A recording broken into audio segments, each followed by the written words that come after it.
यह कहानी एक साधारण माँ मैना की असाधारण भक्ति से आरंभ होती है, जो सावन के सोमवार पर अपने बेटे के जीवन के लिए शिव से प्रार्थना करती है। उसके आंसुओं और तप से एक नई श्रद्धा जन्म लेती है, उसकी पुत्री, जो आगे चलकर शिवधाम की स्थापना करती है।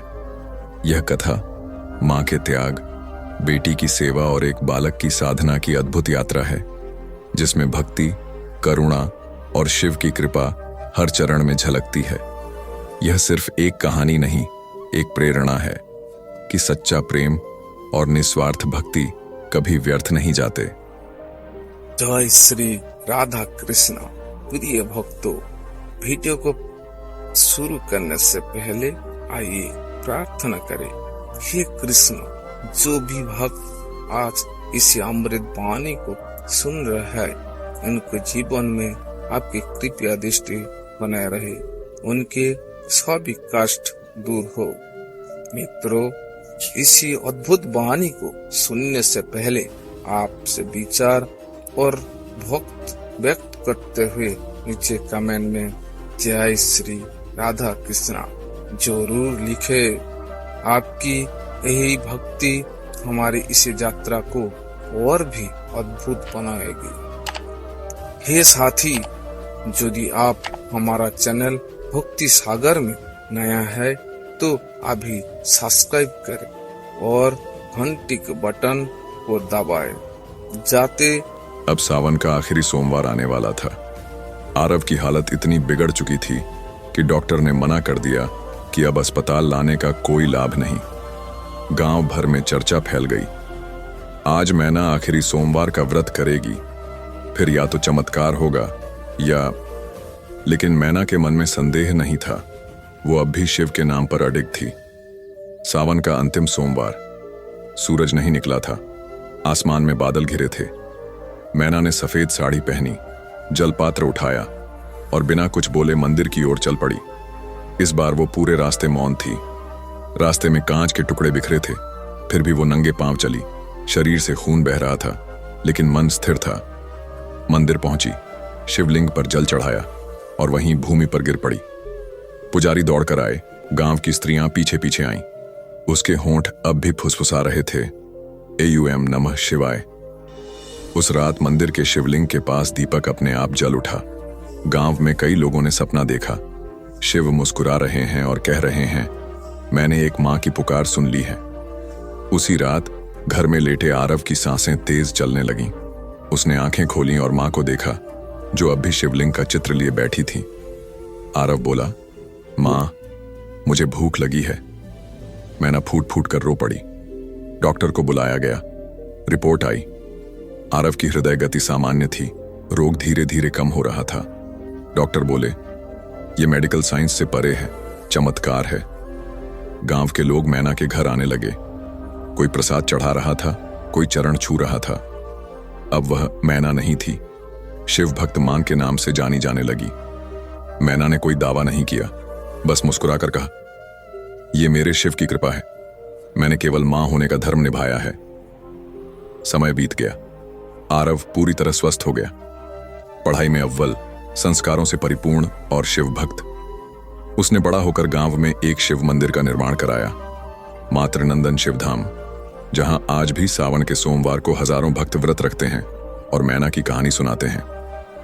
मैना अब वृद्ध हो चुकी थी, लेकिन हर सोमवार मंदिर जाती, वही जप करती, AUM नमः शिवाय, और उसकी आंखों में अब भी वही विश्वास झलकता था। एक दिन आरव ने पूछा, मां, आपने इतना बड़ा तप किया, अब क्या इच्छा है? मैना मुस्कुराई और कहा, बस यही कि अगली जन्म में भी मां बनूं। लेकिन अगर फिर कोई कष्ट आए तो मेरा शिव पहले से ही मेरे बेटे की रक्षा करे। मैंने तो बस उसका नाम लिया था, उसने सब कर दिया। और फिर कुछ वर्षों बाद एक शांत रात में, सावन के अंतिम सोमवार को ही, मैना ने शिव नाम लेते हुए प्राण त्याग दिए। गांव में घंटियां बजीं, डमरू बजा और ऐसा लगा जैसे स्वयं शिव अपने भक्त को लेने आए हों। आज भी जब सावन का महीना आता है, मातृनंदन शिवधाम में हर सोमवार को हजारों दीप जलते हैं और एक कथा बार बार गूंजती है। एक मां ने भोलेनाथ को पुकारा था और शिव ने स्वयं उतर कर उसकी पुकार सुनी थी। हर हर महादेव। मैना का पति रामदीन 1 साल पहले एक सड़क दुर्घटना में चल बसा था। उसके बाद से मैना की दुनिया बस उसके बेटे तक सीमित हो गई थी। वह सिलाई का काम करके जीवनयापन करती, दिन रात की मेहनत से 2 वक्त की रोटी किसी तरह जुटा पाती। लेकिन जब आरव को अचानक एक दिन तेज बुखार हुआ और फिर डॉक्टर ने बताया कि उसे दुर्लभ हृदय रोग है, तब जैसे मैना की दुनिया ही उजड़ गई। शहर के डॉक्टर ने कहा, इलाज महंगा है और बीमारी गंभीर। वह गरीबी में जी रही थी तो लाखों रुपए के इलाज का प्रश्न ही नहीं उठता था, मगर उसने हार नहीं मानी। जिस दिन उसे यह झांत हुआ कि सावन का महीना शुरू हो चुका है, उसी दिन उसने निर्णय लिया, अब हर सोमवार का व्रत शिवजी के नाम होगा, बिना अन्न बिना जल के, तब तक जब तक आरव स्वस्थ ना हो जाए। पहले सोमवार को मैना सुबह 4 बजे उठी। घर के एक कोने में छोटा सा शिवलिंग स्थापित था। उसने स्नान कर छूनी हुई मिट्टी से शिवलिंग को मांजकर साफ किया, बिल्वपत्र, जल और पुष्प अर्पित किए। फिर मंदिर तक नंगे पांव चलकर गई, वो भी पथरीली धूल भरी राहों पर। गांव की स्त्रियां हैरान थीं। मैना को देखती, उसकी पीली पड़ती देह और जलती आंखें देखकर सहम जाती, मगर उसकी चाल में रुकावट नहीं थी। उसके भीतर सिर्फ एक संकल्प था, आरव को वापस मुस्कुराते हुए देखना। दूसरे सोमवार को तेज बारिश हो रही थी, लेकिन मैना ने घर से निकलने में एक पल की भी देर नहीं की। रास्ते कीचड़ में तब्दील हो चुका था। मंदिर की सीढ़ियां फिसलन से भरी थीं। वो फिसली, घुटने छिल गए, लेकिन हाथों से शिवलिंग को पकड़कर उसने अर्घ्य अर्पण किया और वहीं बैठकर रोते रोते जप करती रही, एयूएम नमः शिवाय, एयूएम नमः शिवाय। आंखों से आंसू बहते रहे, होंठ कांपते रहे, लेकिन मन डगमगाया नहीं। मंदिर के पुजारी ने पहली बार देखा कि कोई स्त्री इतनी निस्वार्थ भावना से शिव को पुकार रही थी। तीसरे सोमवार को मैना की तबीयत बिगड़ गई। बुखार था, बदन टूट रहा था, लेकिन उसने व्रत नहीं तोड़ा। पूरे दिन वह केवल शिव नाम का जाप करती रही। अपने बेटे की खाट के पास बैठी। आरव की हालत अब बिगड़ती जा रही थी। सांसें तेज चलती थीं, आंखें अक्सर बंद रहती थीं और शरीर निर्जीव होता जा रहा था। लेकिन मैना के विश्वास में कोई कमी नहीं आई। उसने डॉक्टर से साफ कह दिया, अगर मेरे भोलेनाथ चाहेंगे तो मेरा बेटा बचेगा, नहीं तो मैं उनके चरणों में इसे समर्पित कर दूंगी। हर सोमवार आता और मैना का तप गहरा होता जाता। गांव के लोग अब उसे श्रद्धा की दृष्टि से देखने लगे थे। कुछ लोग मजाक उड़ाते, व्रत से कोई ठीक नहीं होता, पैसा चाहिए, अस्पताल चाहिए। लेकिन वो मुस्कुरा देती और कहती, शिव के पास सब है, वो चाहे तो पल भर में संजीवनी दे सकते हैं। 5वें सोमवार को एक चमत्कार हुआ। जब मैना मंदिर से लौट रही थी, अचानक रास्ते में उसे एक वृद्ध साधु मिले, जिनके चेहरे पर गहन, तेज और शांत दृष्टि थी। उन्होंने कहा, बेटी, तू जो कर रही है उसका फल शीघ्र मिलेगा। ये व्रत केवल तेरे बेटे को जीवन नहीं देगा, तुझे भी शिव के चरणों में स्थान देगा। ये सुनकर मैना चौंकी, पर जब तक वो कुछ पूछती, वो साधु कहीं अदृश्य हो चुके थे। उसे लगा जैसे शिव स्वयं आकर आशीर्वाद देकर गए हों। यह कहानी एक साधारण मां की है, जिसकी आस्था असाधारण थी। सावन के पवित्र महीने में जब पूरा गांव भोलेनाथ के नाम में मग्न था, वह मां भी हर सोमवार निर्जल व्रत रखती थी। उसका चेहरा पीला पड़ जाता था, मगर आंखों में विश्वास की चमक हर बार और बढ़ जाती थी। उसका बेटा आरव एक गंभीर बीमारी से जूझ रहा था। डॉक्टर्स ने जवाब दे दिया था, पर उस मां ने नहीं। उसने कहा, मेरे भोलेनाथ ने जब संसार चलाया है तो मेरा बच्चा भी बचा लेंगे। सावन के ये सोमवार उन्हीं के चरणों में समर्पित हैं। हर सोमवार वह शिव मंदिर तक नंगे पांव जाती, कांटों पर चलती, आंखों में आंसू और होंठों पर मंत्र, एयूएम नमः शिवाय।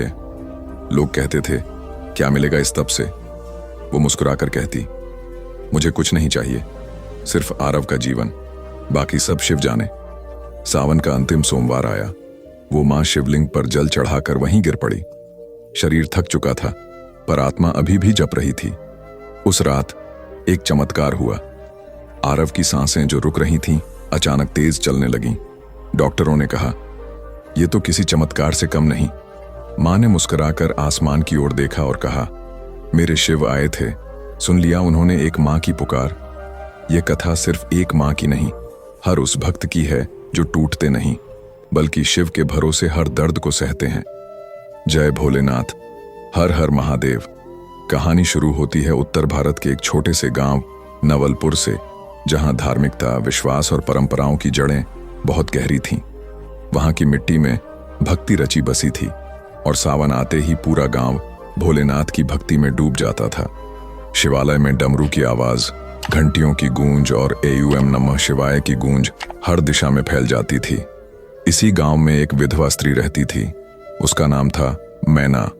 उम्र यही कोई 40 के करीब, चेहरे पर साधारणता की झलक, लेकिन आंखों में असीम श्रद्धा।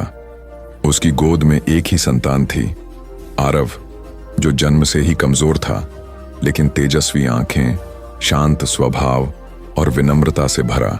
अगर आप चाहें तो मैं इस कथा के आधार पर भावनात्मक पोस्टर, डायलॉग या वीडियो स्क्रिप्ट भी बना सकता हूं।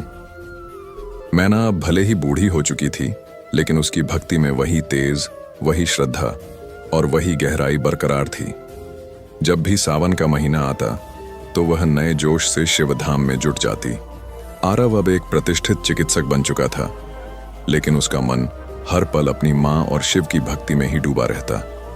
वह जानता था कि जो जीवन उसे मिला है वह किसी दवा, किसी इलाज या किसी डॉक्टर की देन नहीं, बल्कि उसकी मां की तपस्या और भोलेनाथ की कृपा थी।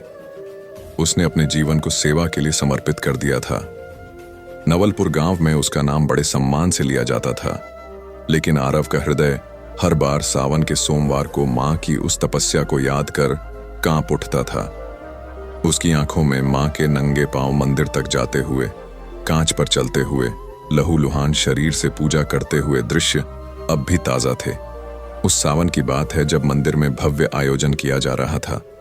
श्रद्धालुओं की भीड़ थी, चारों तरफ हर हर महादेव की गूंज थी, फूलों से सजी शिव प्रतिमा थी और आरव अपने हाथों से एक विशाल भंडारे की व्यवस्था कर रहा था। सब कुछ भव्य था, लेकिन मैना शांत कोने में बैठी बस शिवलिंग को देख रही थी। कोई आकर चरण छूता, कोई भक्ति की बात करता, पर उसकी आंखें हर बार उस छोटे शिवलिंग पर टिक जाती जिसे कभी उसने अपने घर के कोने में मिट्टी से बनाकर पूजा था। अब भी वही मिट्टी का शिवलिंग उसके पास एक छोटी सी चांदी की थाली में रखा रहता। वह कहती, मंदिर में भगवान सबके हैं, लेकिन ये मेरे शिव हैं जिन्होंने मेरे बेटे को लौटाया था। उस दिन अचानक एक बालिका आई, लगभग 7 साल की। उसकी आंखों में डर था और शरीर पर कुछ चोटों के निशान। वह धीरे से मंदिर में आई और चुपचाप शिवलिंग के पास बैठ गई। मैना ने देखा और पास जाकर पूछा, बिटिया तू कौन है? बच्ची रो पड़ी और बोली, माँ और पापा अब इस दुनिया में नहीं हैं और चाचा चाची ने मुझे घर से निकाल दिया।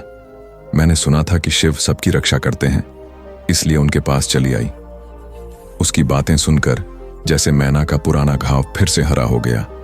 उसने बच्ची को अपने गले से लगा लिया, फिर आरव को बुलाकर सब कुछ बताया। आरव ने बिना देर किए बच्ची को गोद ले लिया और उसे नाम दिया श्रद्धा। श्रद्धा अब मैना की नातिन जैसी थी। उसकी मासूम मुस्कान, उसके भोलेपन में मैना को अपना बचपन और मदरहुड दोबारा मिल गया था। अब वह न केवल शिव भक्त मां थी, बल्कि कई अनाथ बच्चों की माई बन चुकी थी। सावन के अगले वर्ष मैना ने एक आश्रम की नींव रखी, भोलेनाथ बाल सेवा निकेतन, जहां अनाथ और बेसहारा बच्चों को शिक्षा, भोजन और संस्कार दिए जाते थे। शिवधाम का प्रसार अब गांव की सीमाओं को पार कर राज्य तक पहुंच चुका था। लोग अब दर्शन करने और तपस्या करने दूर दूर से आने लगे थे। लेकिन एक दिन अचानक मैना की तबीयत बिगड़ गई। वह अपने कमरे में लेटी हुई थी, आंखें अध खुली थीं, लेकिन होंठ अब भी शिव नाम जप रहे थे। आरव उसके पास बैठा था, आंखें भर आई थीं। उसने मां का हाथ थामते हुए कहा, मां, तूने सब कुछ कर दिया, अब आराम कर। मैना ने धीरे से सिर हिलाया। जब तक मेरे शिव मुझे अपने धाम ना बुलाएं, तब तक मैं इस सेवा से कैसे हटूं? मैंने अब और बच्चों को पालने का व्रत लिया है। पर आरव समझ गया था कि अब समय निकट है। सावन का आखिरी सोमवार फिर से आया। इस बार मैना बिस्तर पर थी, लेकिन उसने मंदिर में दीप जलाने और शिवलिंग पर गंगा जल अर्पण करने की जिद की। डॉक्टर मना कर रहे थे, लेकिन आरव ने मां के प्रण को जानकर उसे मंदिर ले जाने की व्यवस्था की। व्हील चेयर पर बैठी मैना को जैसे ही मंदिर के भीतर लाया गया, पूरा मंदिर मौन हो गया। लोग उनके चरणों में झुकने लगे। वह अपने कांपते हाथों से शिवलिंग पर जल अर्पित करती रही। उसने मंत्र बोलने शुरू किए, एयूएम त्र्यंबकम यजामहे सुगंधिम पुष्टिवर्धनम। उसकी आवाज धीमी होती जा रही थी, लेकिन संकल्प उतना ही तेज था। फिर उसने शिवलिंग को प्रणाम किया और आंखें बंद कर लीं। अचानक मंदिर में तेज हवा चली, दीपक अपने आप जलने लगे और घंटियां अपने आप बजने लगीं। लोगों को ऐसा लगा जैसे शिव स्वयं पधारे हों। कुछ क्षणों में मैना की सांसें शांत हो गईं। चेहरा शांत और मुस्कुराता हुआ था, जैसे वह अपने भोलेनाथ के दर्शन कर चुकी हो। उसकी देह पर फूलों की वर्षा हुई और पूरा गांव रो पड़ा। शिव भक्त मैया नहीं रही, लेकिन श्रद्धा बोली, नहीं, वो गई नहीं है। वो हर सोमवार मेरे साथ रहेंगी, शिव के साथ। आरव ने मां की अंतिम इच्छा अनुसार उनकी चिता वहीं मंदिर प्रांगण में बनाई, जहां उन्होंने जीवन भर सेवा की थी। अग्नि देने से पहले उसने एक छोटा शिवलिंग मां के हाथ में रखा और कहा, मां, अब आप मेरे लिए नहीं, पूरे संसार के लिए आदर्श हैं। आपने दिखा दिया कि सच्ची भक्ति क्या होती है। चिता की अग्नि उठी, लेकिन लोगों की आंखों में जलते श्रद्धा के दीप कभी नहीं बुझे। आज भी सावन के महीने में जब भक्त शिवधाम आते हैं, तो एक स्त्री की मिट्टी की मूर्ति देखी जाती है, जिसमें शिवलिंग हाथों में लिए वो बैठी होती है, मुस्कुराती हुई। लोगों का विश्वास है कि उस स्थान पर बैठकर वह अब भी भोलेनाथ के भजन गाती हैं, और जो भी मां वहां सच्चे मन से प्रार्थना करती है, उसका दुख हर लिया जाता है। श्रद्धा अब बड़ी हो चुकी है। उसने उस सेवा को आगे बढ़ाया है। वह बताती है कि उसकी दादी ने कभी उसे अकेला महसूस नहीं होने दिया। जब कोई बच्चा रोता है, वो चुपचाप शिवलिंग के पास जाकर कहती है, दादी कहती थीं, शिव सब सुनते हैं, और फिर वो बच्चा मुस्कुरा देता है। इस कथा की महिमा यही नहीं कि एक मां ने अपने बेटे को बचाने के लिए तप किया, बल्कि यह कि उस मां की भक्ति ने एक पूरे समाज को बदल दिया, एक विश्वास का स्तंभ खड़ा किया और शिव की कृपा को इस युग में साक्षात रूप से प्रकट कर दिया। हर वर्ष सावन में जब सोमवार आता है, तो मातृनंदन शिवधाम की गूंज दूर दूर तक सुनाई देती है। श्रद्धालु आते हैं, व्रत रखते हैं, सेवा करते हैं, और जब मंदिर के मुख्य द्वार पर मैया की भक्ति अमर रहे का उद्घोष होता है, तो वातावरण भक्तिभाव से भर जाता है। लोग कहते हैं, शिव तो सदा के हैं, पर सच्चे भक्तों की आह भी उन्हें बुला लाती है। और तब याद आती है वो स्त्री जिसकी तपस्या ने मृत्यु को भी पराजित किया, जिसकी गोद से सेवा और आस्था ने जन्म लिया, और जिसने अपने जीवन से यह प्रमाणित कर दिया कि सावन का सोमवार केवल उपवास नहीं, आत्मसमर्पण का उत्सव है। शिव की कृपा, मां की शक्ति और भक्ति का परिणाम। यह थी सावन के सोमवार की वो कथा जो पीढ़ियों तक सुनाई जाती रहेगी। हर हर महादेव। सावन बीत चुका था, लेकिन उसकी स्मृति अब भी नवलपुर के हर कोने में गूंजती थी। मातृनंदन शिवधाम की छत पर लगे घंटों की ध्वनि अब केवल शिव का नाम नहीं पुकारती थी, वह मैना की आत्मा को भी आमंत्रित करती थी, जो उस पवित्र धाम की रचना की जननी थी। श्रद्धा अब किशोरी हो चुकी थी, और उसके भीतर भी अब वही तेज, वही भक्ति थी जो कभी मैना में था। आरव उसके पिता की तरह था, लेकिन उसने कभी यह नहीं जताया कि वह एक दानदाता है। वह हर दिन उसे यह विश्वास देता था कि वह मां की सबसे प्यारी संतान है और इस मंदिर की अगली सेवा धारिणी है। श्रद्धा हर सुबह सबसे पहले मंदिर के मुख्य शिवलिंग को जल अर्पित करती, फिर वही मिट्टी का शिवलिंग जो कभी मैना ने अपने घर में पूजा था, उसे अपने हाथों से धोकर फूल चढ़ाती। श्रद्धा की आंखों में अब भी कभी कभी प्रश्न उठते कि कैसे एक स्त्री ने अपने प्राणों से भी आगे बढ़कर उस शक्ति को पुकारा जिसे संसार महादेव कहता है, और कैसे वह शक्ति सचमुच उसके सामने प्रकट हुई। लेकिन हर बार जब वह मां के समाधि स्थल पर बैठती, एक शीतल हवा उसे छू जाती और वह जान जाती कि वह अब भी वहीं है, उसी भूमि में, उसी धड़कन में। एक दिन एक अजनबी युवक मंदिर में आया। उसके कपड़े फटे हुए थे, चेहरा झुलसा हुआ और आंखों में नींद नहीं बल्कि पीड़ा थी। वह चुपचाप आकर शिवलिंग के सामने बैठ गया और फूट फूट कर रोने लगा। श्रद्धा ने उसे देखा और जैसे कोई पुरानी कहानी फिर से दोहराई जा रही हो, वैसे ही उसके पास जाकर धीरे से पूछा कि वह कौन है और क्यों रो रहा है। युवक ने कहा कि उसका नाम रोहित है और वह शहर में एक फैक्ट्री में काम करता था। एक हादसे में उसका चेहरा बुरी तरह जल गया, नौकरी छूट गई, परिवार ने त्याग दिया और वह आत्महत्या करने जा रहा था। लेकिन कहीं किसी रेलवे स्टेशन पर एक बूढ़ी स्त्री ने उससे कहा था कि अगर जीवन में कोई चमत्कार हो सकता है तो सिर्फ सावन के सोमवार में मातृनंदन शिवधाम में ही होगा। इसीलिए वह यहाँ चला आया। श्रद्धा ने उसकी बातें सुनी, फिर हाथ पकड़कर उसे मंदिर के अंदर ले गई और वहीं बैठे बैठे उसने उसके लिए जल चढ़ाया। उस रात को रोहित वहीं मंदिर के एक कोने में सो गया। सुबह उसने जो अनुभव किया उसने उसकी जिंदगी बदल दी। उसे सपने में एक वृद्धा दिखी जिन्होंने उसके माथे पर हाथ रखा और कहा, बेटा, शिव तुझ पर कृपा करेंगे, विश्वास रख। जब वह सुबह उठा तो मंदिर में वही शिवलिंग के पास की हवा कुछ अलग लग रही थी। उसका मन हल्का था और कुछ ही दिनों में उसकी त्वचा पर जलने के निशान हल्के होने लगे। श्रद्धा और आरव ने उसकी दवा का इंतजाम किया और धीरे धीरे रोहित मंदिर की सेवा में लग गया। अगली सुबह जब सूरज की पहली किरण पड़ी, वह साधक उठा और आंखें खोलकर श्रद्धा की ओर देखा। वह बोला, बेटी, तू वही है जिसकी मां के तप ने युगों के संतुलन को पुनः सजीव किया था। मैंने दूर हिमालय से तेरे और तेरी मां के तप की चर्चा सुनी थी। तुझे देखने आया हूं। आज तुझ में उसी मां की छवि देख रहा हूं। श्रद्धा हाथ जोड़कर मौन हो गई। उस साधक ने उसके सिर पर हाथ रखकर आशीर्वाद दिया। तू नारी नहीं, एक युग की ऊर्जा है। तेरा तप इस पृथ्वी को सहेजेगा। यह कहकर वह बिना कुछ और बोले मंदिर की सीढ़ियां उतरकर चला गया और फिर कभी नहीं दिखा। उसके जाने के बाद से मंदिर में अनेक दिव्य घटनाएं होने लगीं। शिवलिंग से कुछ कुछ दिन चंदन की सुगंध आने लगी। फूल जो श्रद्धालु चढ़ाते थे वे सूखने के बजाय ताजे बने रहते। कई रोगी जिन्हें डॉक्टरों ने जवाब दे दिया था, यहां आकर स्वस्थ हुए। लेकिन श्रद्धा कभी इन बातों का श्रेय स्वयं को नहीं देती थी। वह हर किसी से कहती, यह मां की तपस्या का प्रभाव है, हम सब तो बस निमित्त मात्र हैं। एक दिन एक बालक को लेकर एक विधवा स्त्री मंदिर आई। वह महिला दूर के एक कस्बे से आई थी। उसका बेटा जन्म से बोल नहीं पाता था। उसने श्रद्धा के चरणों में गिरकर कहा, मां, मैंने सुना है यहां मां की कृपा से शिव साक्षात निवास करते हैं। मेरे बेटे को आवाज मिल जाए, यही मेरी अंतिम इच्छा है।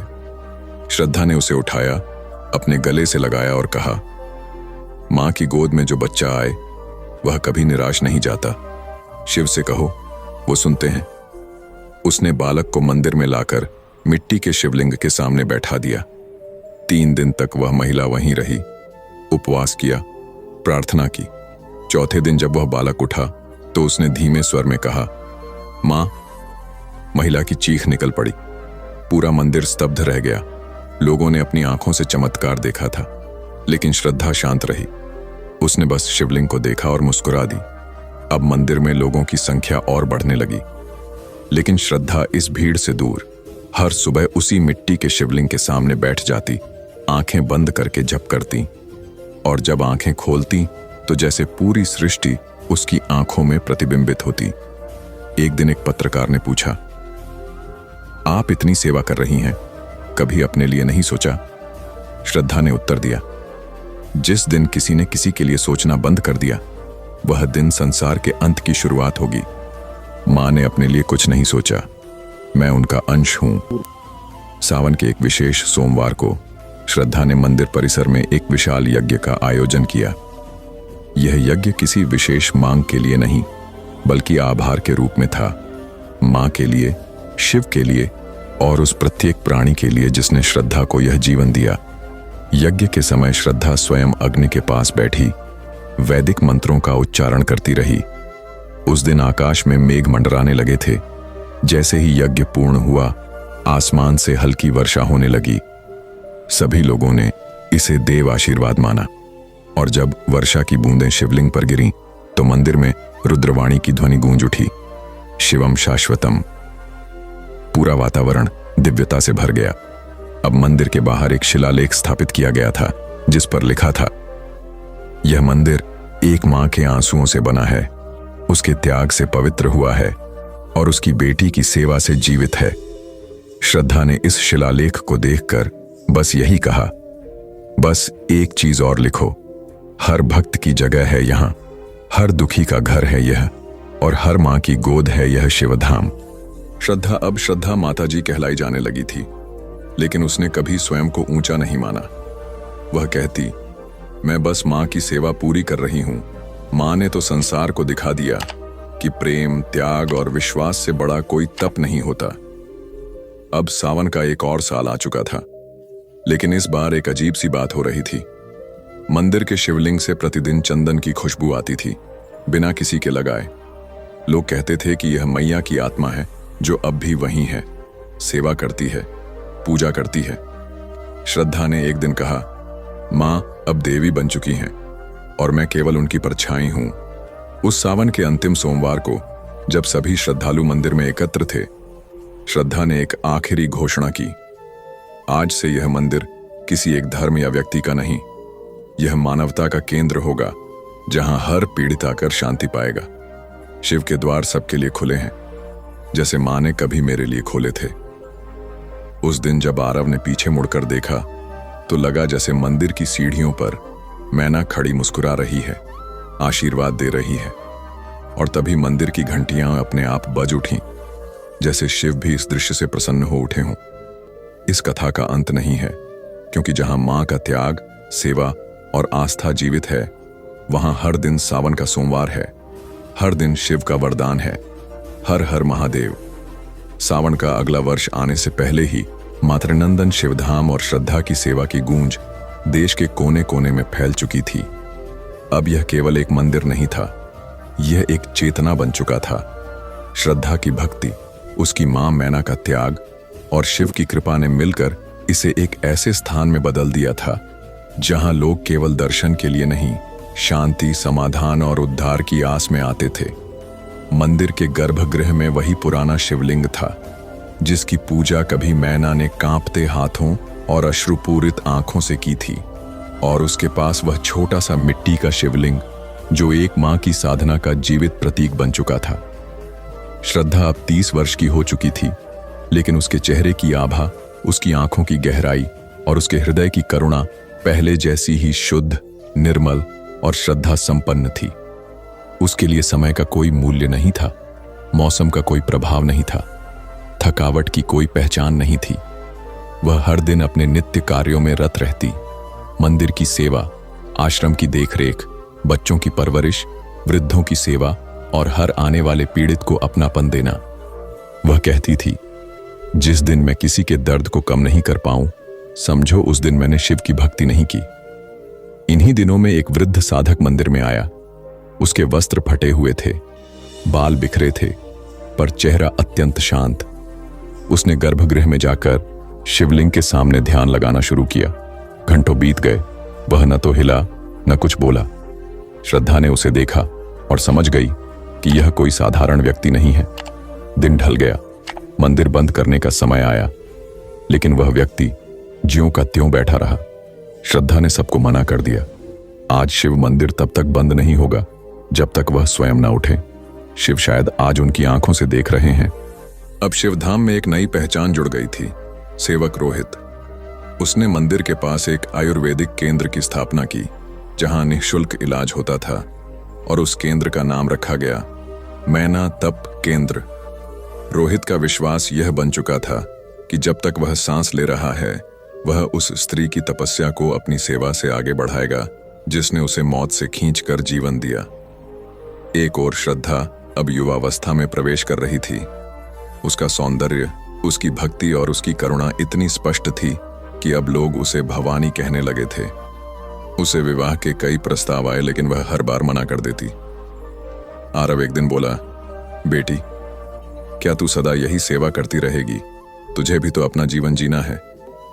श्रद्धा मुस्कुराई और बोली, पिताजी, अगर मां ने अपने प्राणों की आहुति देकर यह सेवा स्थापित की है, तो क्या मैं उसे अपने सुख के लिए त्याग दूं? मैंने मां को कभी विश्राम करते नहीं देखा, फिर मैं क्यों विश्राम मांगूं?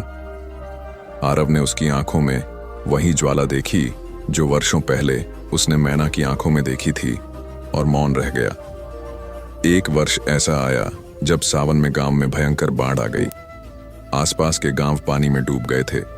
कई लोग बेघर हो चुके थे, पशु मर रहे थे और भय का वातावरण फैल चुका था।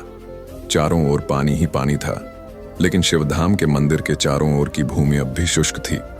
लोग हैरान थे, लेकिन श्रद्धा ने कहा, यह मां की भक्ति का प्रताप है, ये भूमि शिव की रक्षा में है। लेकिन उसने अपने को वहां तक सीमित नहीं रखा। वह नाव से बाढ़ प्रभावित गांवों तक पहुंची, अनाथ बच्चों को, वृद्धों को, घायल महिलाओं को मंदिर परिसर में लाने लगी। रोहित और आरव ने दवाओं और भोजन की व्यवस्था की। मंदिर, जो कभी केवल भक्ति का स्थान था, अब शरण और जीवन का केंद्र बन गया। बाढ़ के बाद जब प्रशासन और मीडिया वहां पहुंची, तो उन्होंने उस मंदिर और उस सेवा को देखकर आश्चर्य व्यक्त किया। एक पत्रकार ने श्रद्धा से पूछा, आप यह सब क्यों कर रही हैं? उसने बहुत शांत भाव से उत्तर दिया, यह सब मैं नहीं कर रही, ये शिव कर रहे हैं और मां करवा रही हैं। मैं तो बस उनकी आज्ञा का पालन कर रही हूं। उस वर्ष सावन के आखिरी सोमवार को इतनी भीड़ उमड़ी कि मंदिर में खड़े होने की भी जगह नहीं थी। श्रद्धा ने उस दिन एक विशेष अनुष्ठान रखा था, मातृ पूजन। उस दिन हर वह स्त्री जिसे समाज ने कभी कमजोर समझा, मंदिर में बैठाई गई और उसके चरणों को धोकर शिव के समक्ष उसका सम्मान किया गया। आरव ने आंखों में आंसू लिए अपनी बेटी को देखा और कहा, आज तू केवल मेरी नहीं, इस समस्त समाज की बेटी बन गई है। वर्ष बीतते गए। श्रद्धा अब एक संस्था की अध्यक्ष थी, मैना सेवा परिवार, जिसमें अनाथ बच्चों, विधवा स्त्रियों, असहाय वृद्धों और रोगियों के लिए व्यवस्था थी। लेकिन उसका जीवन अब भी सादगी और भक्ति से भरा था। वह हर सोमवार सुबह 4 बजे उठती, मंदिर की सफाई करती, जल अर्पित करती और मिट्टी के शिवलिंग को अपने हाथों से सजाती। एक दिन एक विदेशी महिला मंदिर आई। वह कैंसर से पीड़ित थी और उसे किसी ने इंटरनेट पर शिवधाम की चमत्कारी कथाएं सुनाई थीं। वह आई और श्रद्धा से मिली। श्रद्धा ने उसकी बात सुनी और कहा, हम यहाँ चमत्कार नहीं करते, बस शिव का नाम लेते हैं और वही सबसे बड़ा चमत्कार है। वह महिला कई हफ्तों तक वहां रही, भक्ति की, ध्यान किया और आश्चर्यजनक रूप से उसकी रिपोर्ट में सुधार आने लगा। उसने जब वापस लौटते हुए कहा, तुमने मेरी जिंदगी बदल दी, तो श्रद्धा बोली, हमने कुछ नहीं किया, वो मां और महादेव ने किया। समय जैसे रुक गया था। लोग कहते थे कि इस भूमि पर अब धरती और आकाश का भेद नहीं रहा, क्योंकि यह स्थान उन भावनाओं से बना था जो ब्रह्मांड को भी कंपा सकती थीं। मंदिर के पीछे एक छोटी झोपड़ी अब भी थी, जिसे सब मैया की कुटिया कहते थे। वही जगह जहां मैना ने आरव के लिए भगवान से याचना की थी। श्रद्धा अब भी रोज उस कुटिया में दीपक जलाती थी और कहती, मां, मैं अब भी बच्ची हूं, तू अब भी मेरी मां है। एक रात श्रद्धा मंदिर में अकेली बैठी थी। मंदिर बंद हो चुका था। सब सेवा करने वाले अपने कामों से निपटकर विश्राम कर चुके थे, लेकिन श्रद्धा का मन विचलित था। उसने मिट्टी के शिवलिंग के सामने बैठकर आंखें बंद की और कहा, भोलेनाथ, मां ने जो किया वो केवल एक मां ही कर सकती थी, पर अब मैं थक रही हूं। मैं चाहती हूं कि कोई ऐसा आए जो इस धरोहर को मुझसे भी आगे लेकर जाए, जिसमें मेरी मां का भाव हो और जो हर जीव में शिव को देखे। तभी एक तेज हवा मंदिर में चली। दीपक बुझा नहीं, बल्कि और तेज जलने लगा। फिर एक बालक मंदिर के दरवाजे से भीतर आया। उसकी उम्र 10 साल होगी, आंखें गहरी, कपड़े साधारण, लेकिन उसके माथे पर त्रिपुंड बना हुआ था। उसने बिना कुछ कहे शिवलिंग के सामने जाकर हाथ जोड़ दिए। फिर श्रद्धा के पास आकर बोला, मुझे सेवा करनी है। श्रद्धा ने उसे देखकर एक क्षण के लिए कुछ नहीं कहा, लेकिन फिर उसकी आंखें भर आईं। उसने बालक का हाथ पकड़कर अपने गले से लगाया और कहा, शिव ने उत्तर दे दिया है। उस दिन से वह बालक मंदिर में रहने लगा। उसका नाम कृपानंद रखा गया। श्रद्धा ने उसे मां की तरह पाला, जैसे कभी मैना ने आरव को पाला था। अब शिवधाम की तीसरी पीढ़ी की शुरुआत हो चुकी थी, और यही है उस भक्ति की अनंत यात्रा जो एक मां के दिल से शुरू हुई थी, जिसने अपने बेटे के लिए जीवन को दांव पर लगाया, जिसने अपने विश्वास से सृष्टि को झकझोर दिया और जिसने शिव को अपने सामने प्रकट होने पर विवश कर दिया।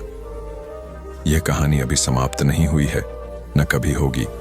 जब तक सावन के सोमवार आएंगे, जब तक माँ का आंचल फैलेगा, जब तक किसी की आंखों में विश्वास की बूंदें होंगी, जब तक शिव का नाम जपने वाले होंगे, तब तक मातृनंदन शिव धाम जीवित रहेगा, धड़कता रहेगा और एक माँ की पुकार की गूंज इस संसार को दिशा देती रहेगी। हर हर महादेव। सावन की वह रात जब कृपानंद मंदिर की सीढ़ियां चढ़कर आया, वह रात इतिहास बन गई। नवलपुर के मंदिर में पहली बार ऐसा हुआ था जब किसी ने बिना बुलाए, बिना परिचय के स्वयं को शिव की सेवा के लिए समर्पित कर दिया था। श्रद्धा की आंखों में जो संतोष उस रात झलका था, वह वर्षों की तपस्या के बाद प्राप्त संतोष था। उसने कृपानंद के ललाट को चूमा और कहा, मां ने भेजा है तुझे, अब यह शिवधाम सदा जीवित रहेगा। कृपानंद अत्यंत विनम्र, गंभीर और निष्ठावान बालक था। वह सुबह सबसे पहले उठता, मंदिर की सफाई करता, फूल तोड़ता, गंगा जल भरने जाता और हर श्रद्धालु के लिए अर्घ्य की तैयारी करता। उसकी दिनचर्या में कोई विक्षेप नहीं आता। उसकी आंखों में भक्ति का आलोक और उसके मुख से हमेशा शिव का नाम ही निकलता था। वह बहुत कम बोलता, पर जब भी बोलता सब उसे ध्यान से सुनते, क्योंकि उसकी वाणी में एक गूढ़ शांति और अगाध श्रद्धा होती थी।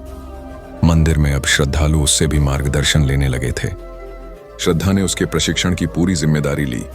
वह उसे शिव पुराण, उपनिषद, वेदांत और महाभारत की गूढ़ कथाएं सुनाती। हर कथा के अंत में कहती, ये सिर्फ कहानी नहीं है बेटा, ये जीवन की वो गहराई है जहां केवल वही उतर सकता है जिसका मन निर्मल हो। तू निर्मल है, तू समझेगा। कृपानंद उसकी बातें ध्यान से सुनता और एक दिन बोला, माता जी, क्या मां मैना कभी स्वप्न में आपके पास आती हैं? श्रद्धा क्षण भर मौन रही, फिर बोली, स्वप्न में नहीं बेटा, वो हर उस स्त्री में आती हैं जो अपने बच्चे के लिए तड़पती है, हर उस भक्त में आती हैं जो टूटकर शिव को पुकारता है, और हर उस सेवा में आती हैं जो बिना अपेक्षा के की जाती है। वो यही है, हर सांस में है। वर्षों बीतते गए। मंदिर अब तीर्थ बन चुका था।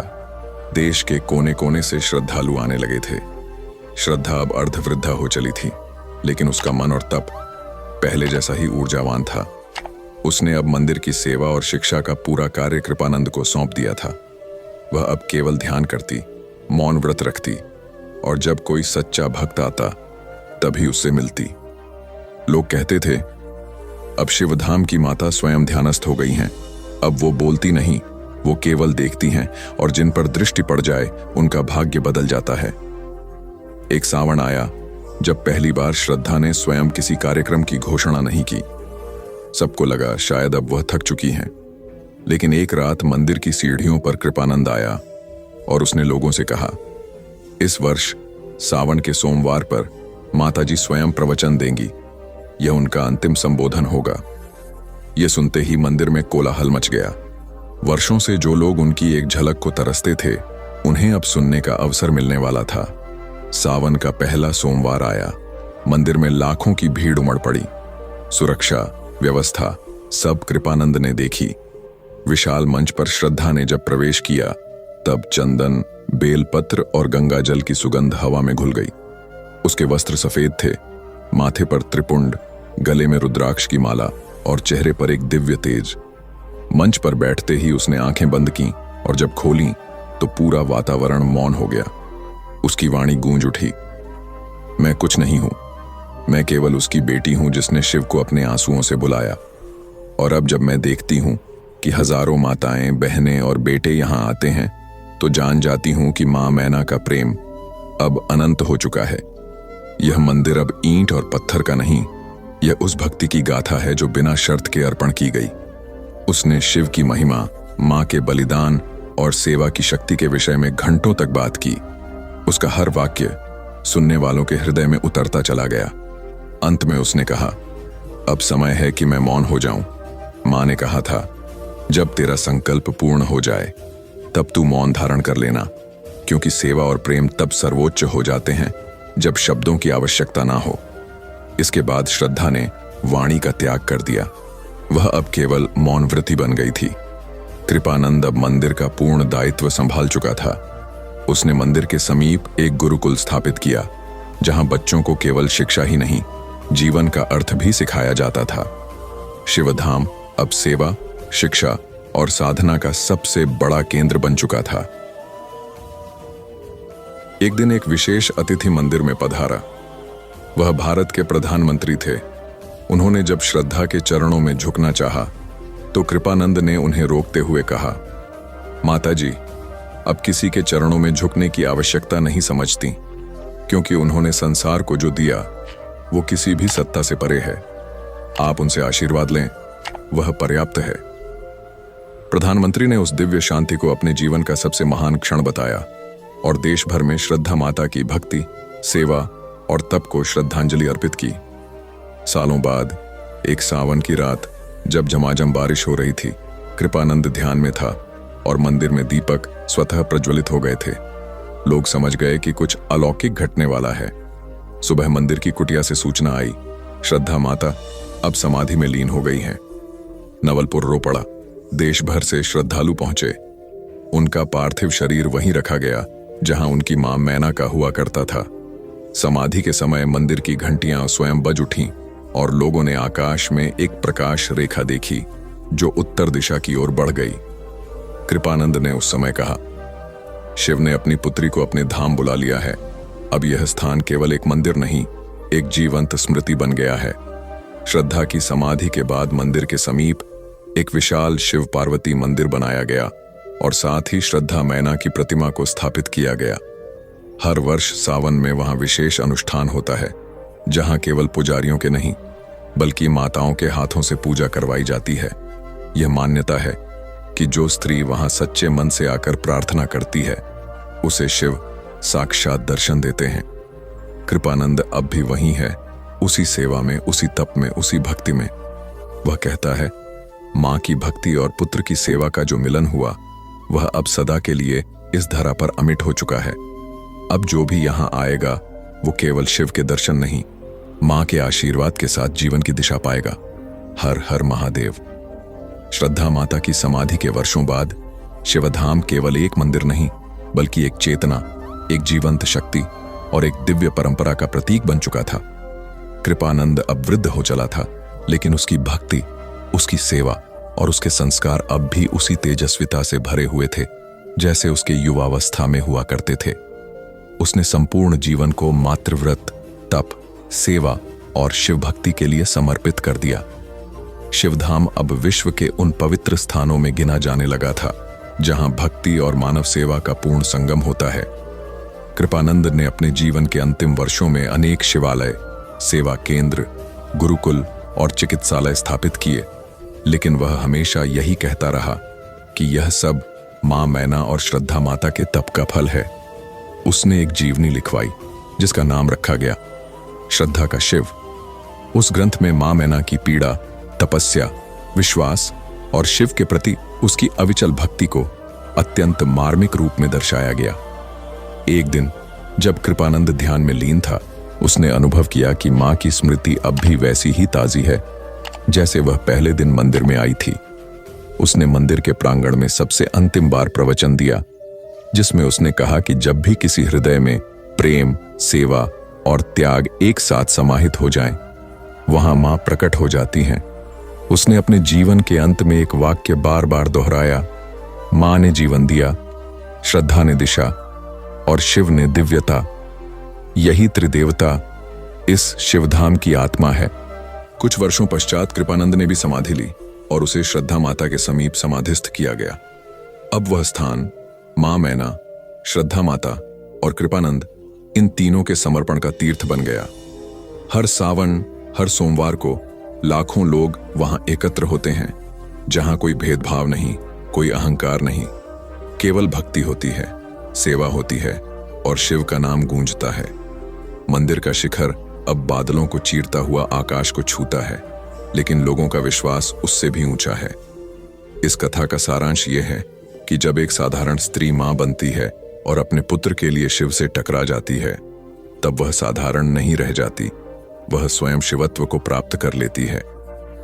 मैना जैसी मां ने केवल अपने पुत्र के लिए नहीं, इस संपूर्ण समाज के लिए तप किया। श्रद्धा जैसी पुत्री ने उस तप को सेवा में बदल दिया और कृपानंद जैसे साधक ने उस सेवा को व्यवस्था और शिक्षालय में रूपांतरित कर दिया। इन तीनों की यात्रा यह सिखाती है कि भक्ति केवल मंदिरों की घंटियों में नहीं, वह मां के आंसुओं में, बेटी की मुस्कान में और शिष्य की सेवा में होती है। हर वह स्त्री जो अपने बच्चों के लिए हर दिन लड़ती है, हर वह व्यक्ति जो दूसरों के लिए निश्चल सेवा करता है, और हर वह आत्मा जो शिव को अपने हृदय में धारण करती है, वही इस कथा का हिस्सा है। शिव केवल पर्वतों पर ध्यानस्थ नहीं है, वे उन हृदयों में वास करते हैं जहां प्रेम, करुणा और त्याग की लौ जलती रहती है। इस कथा की कोई पूर्ण विराम नहीं है, क्योंकि जब भी कोई सावन आएगा, जब भी किसी मां की आंखों में श्रद्धा का दीप जलेगा, जब भी कोई शिव को पुकारेगा, मां की यह भक्ति, श्रद्धा की यह सेवा और कृपानंद की यह तपस्या सजीव हो उठेगी। यही इस कथा का सबसे बड़ा सार है। भक्ति में शक्ति है, सेवा में शिव हैं और मां के आंचल में संसार का सबसे पवित्र धाम है। हर हर महादेव। श्रद्धा माता की समाधि के वर्षों बाद शिवधाम केवल एक मंदिर नहीं, बल्कि एक चेतना, एक जीवंत शक्ति और एक दिव्य परंपरा का प्रतीक बन चुका था। कृपानंद अब वृद्ध हो चला था, लेकिन उसकी भक्ति, उसकी सेवा और उसके संस्कार अब भी उसी तेजस्विता से भरे हुए थे जैसे उसके युवावस्था में हुआ करते थे। उसने संपूर्ण जीवन को मातृव्रत, तप, सेवा और शिव भक्ति के लिए समर्पित कर दिया। शिवधाम अब विश्व के उन पवित्र स्थानों में गिना जाने लगा था जहां भक्ति और मानव सेवा का पूर्ण संगम होता है। कृपानंद ने अपने जीवन के अंतिम वर्षों में अनेक शिवालय, सेवा केंद्र, गुरुकुल और चिकित्सालय स्थापित किए, लेकिन वह हमेशा यही कहता रहा कि यह सब मां मैना और श्रद्धा माता के तप का फल है। उसने एक जीवनी लिखवाई जिसका नाम रखा गया श्रद्धा का शिव। उस ग्रंथ में मां मैना की पीड़ा, तपस्या, विश्वास और शिव के प्रति उसकी अविचल भक्ति को अत्यंत मार्मिक रूप में दर्शाया गया। एक दिन जब कृपानंद ध्यान में लीन था, उसने अनुभव किया कि मां की स्मृति अब भी वैसी ही ताजी है जैसे वह पहले दिन मंदिर में आई थी। उसने मंदिर के प्रांगण में सबसे अंतिम बार प्रवचन दिया, जिसमें उसने कहा कि जब भी किसी हृदय में प्रेम, सेवा और त्याग एक साथ समाहित हो जाएं, वहां मां प्रकट हो जाती हैं। उसने अपने जीवन के अंत में एक वाक्य बार बार दोहराया, मां ने जीवन दिया, श्रद्धा ने दिशा और शिव ने दिव्यता। यही त्रिदेवता इस शिवधाम की आत्मा है। कुछ वर्षों पश्चात कृपानंद ने भी समाधि ली और उसे श्रद्धा माता के समीप समाधिस्थ किया गया। अब वह स्थान मां मैना, श्रद्धा माता और कृपानंद, इन तीनों के समर्पण का तीर्थ बन गया। हर सावन, हर सोमवार को लाखों लोग वहां एकत्र होते हैं, जहां कोई भेदभाव नहीं, कोई अहंकार नहीं, केवल भक्ति होती है, सेवा होती है और शिव का नाम गूंजता है। मंदिर का शिखर अब बादलों को चीरता हुआ आकाश को छूता है, लेकिन लोगों का विश्वास उससे भी ऊंचा है। इस कथा का सारांश यह है कि जब एक साधारण स्त्री मां बनती है और अपने पुत्र के लिए शिव से टकरा जाती है, तब वह साधारण नहीं रह जाती, वह स्वयं शिवत्व को प्राप्त कर लेती है। मैना जैसी मां ने केवल अपने पुत्र के लिए नहीं, इस संपूर्ण समाज के लिए तप किया। श्रद्धा जैसी पुत्री ने उस तप को सेवा में बदल दिया और कृपानंद जैसे साधक ने उस सेवा को व्यवस्था और शिक्षालय में रूपांतरित कर दिया। इन तीनों की यात्रा यह सिखाती है कि भक्ति केवल मंदिरों की घंटियों में नहीं, वह मां के आंसुओं में, बेटी की मुस्कान में और शिष्य की सेवा में होती है। हर वह स्त्री जो अपने बच्चों के लिए हर दिन लड़ती है, हर वह व्यक्ति जो दूसरों के लिए निश्चल सेवा करता है और हर वह आत्मा जो शिव को अपने हृदय में धारण करती है, वही इस कथा का हिस्सा है। शिव केवल पर्वतों पर ध्यानस्थ नहीं है, वे उन हृदयों में वास करते हैं जहां प्रेम, करुणा और त्याग की लौ जलती रहती है। इस कथा की कोई पूर्ण विराम नहीं है, क्योंकि जब भी कोई सावन आएगा, जब भी किसी मां की आंखों में श्रद्धा का दीप जलेगा, जब भी कोई शिव को पुकारेगा, मां की यह भक्ति, श्रद्धा की यह सेवा और कृपानंद की यह तपस्या सजीव हो उठेगी। यही इस कथा का सबसे बड़ा सार है। भक्ति में शक्ति है, सेवा में शिव हैं और मां के आंचल में संसार का सबसे पवित्र धाम है। हर हर महादेव। जब जीवन की सारी परतें उतर जाती हैं, तब अंत में आत्मा की आवाज सुनाई देती है।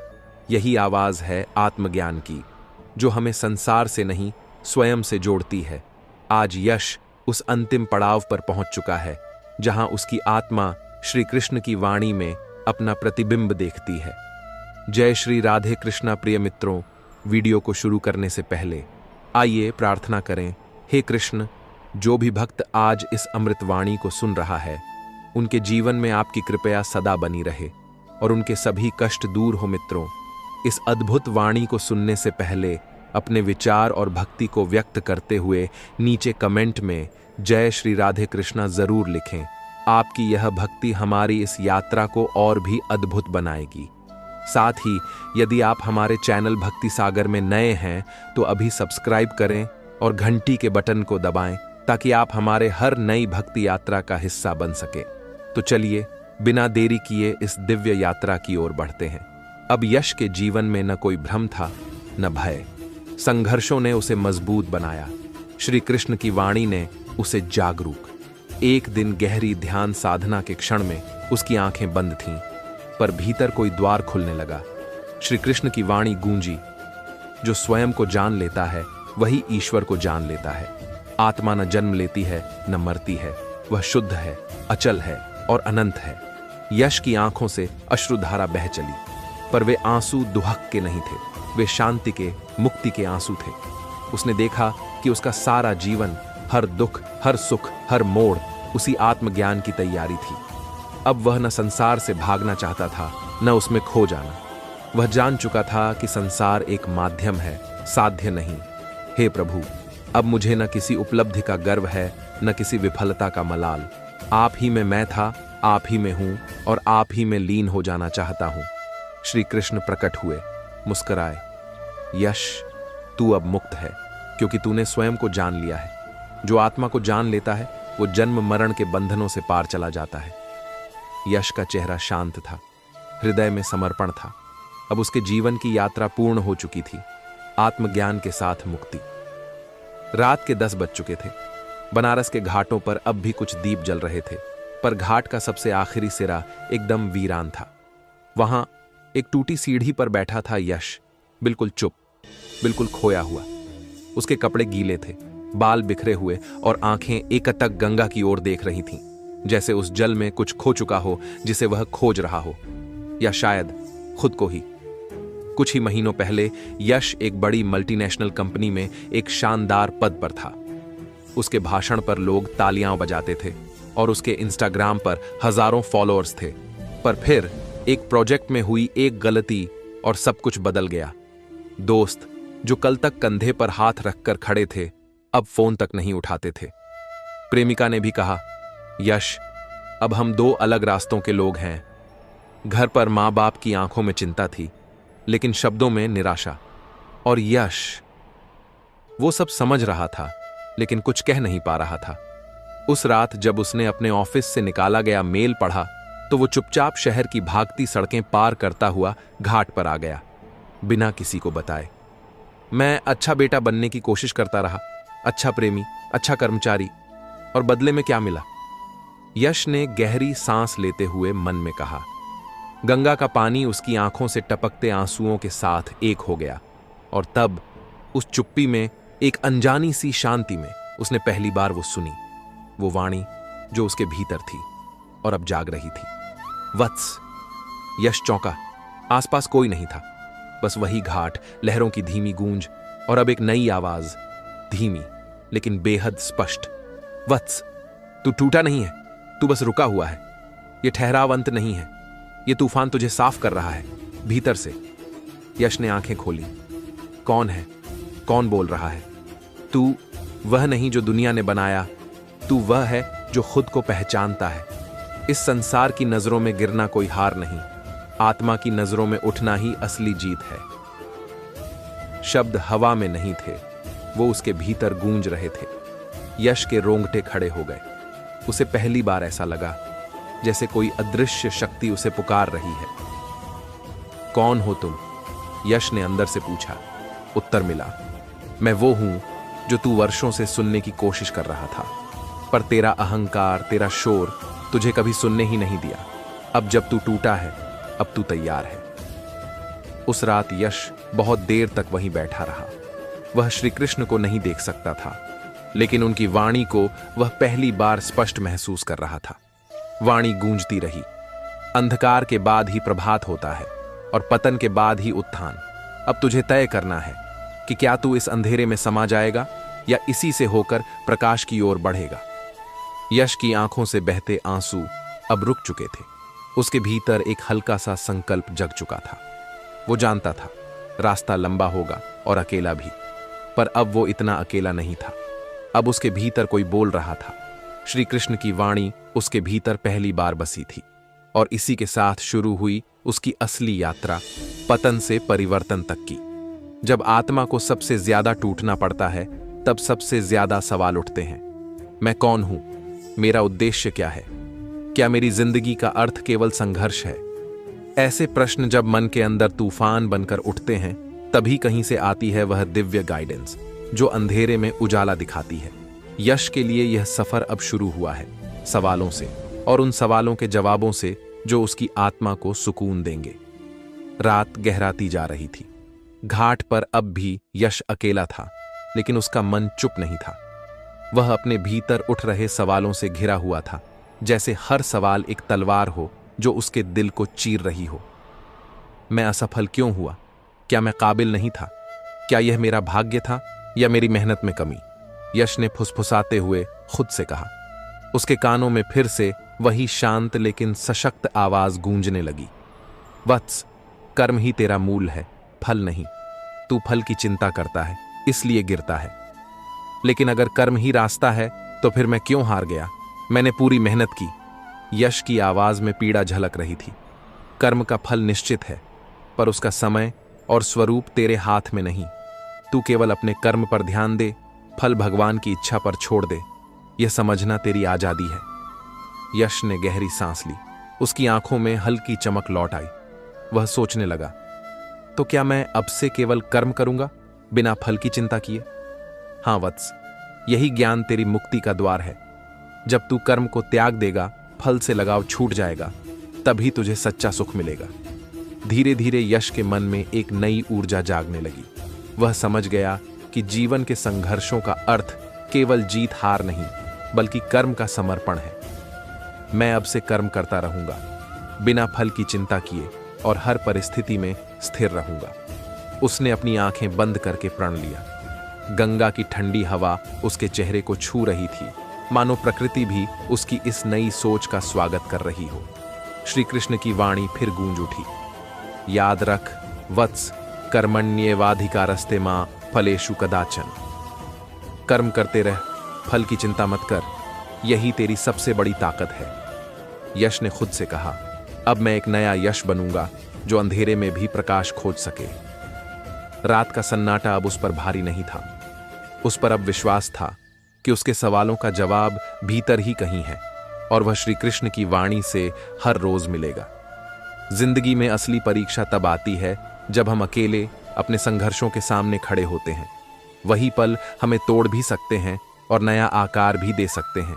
यश के लिए अब वह वक्त आ गया है जब उसे न केवल अपने अंदर के डर से लड़ना होगा, बल्कि बाहर की दुनिया की चुनौतियों से भी सामना करना होगा। यह संघर्ष ही उसे उसकी असली ताकत दिखाएगा।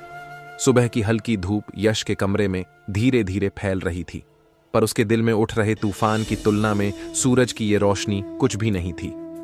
काम की तलाश में वह रोज नई उम्मीद लेकर निकलता था, लेकिन हर बार नाकामी ही हाथ लगती।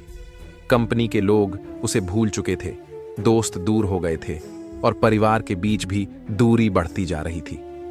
क्या यही मेरी हकीकत है? यश ने अपने आप से पूछा। क्या मैं फिर से उठ पाऊंगा? इसी उलझन में वह एक पार्क की तरफ चल पड़ा, जहां बच्चे खेल रहे थे।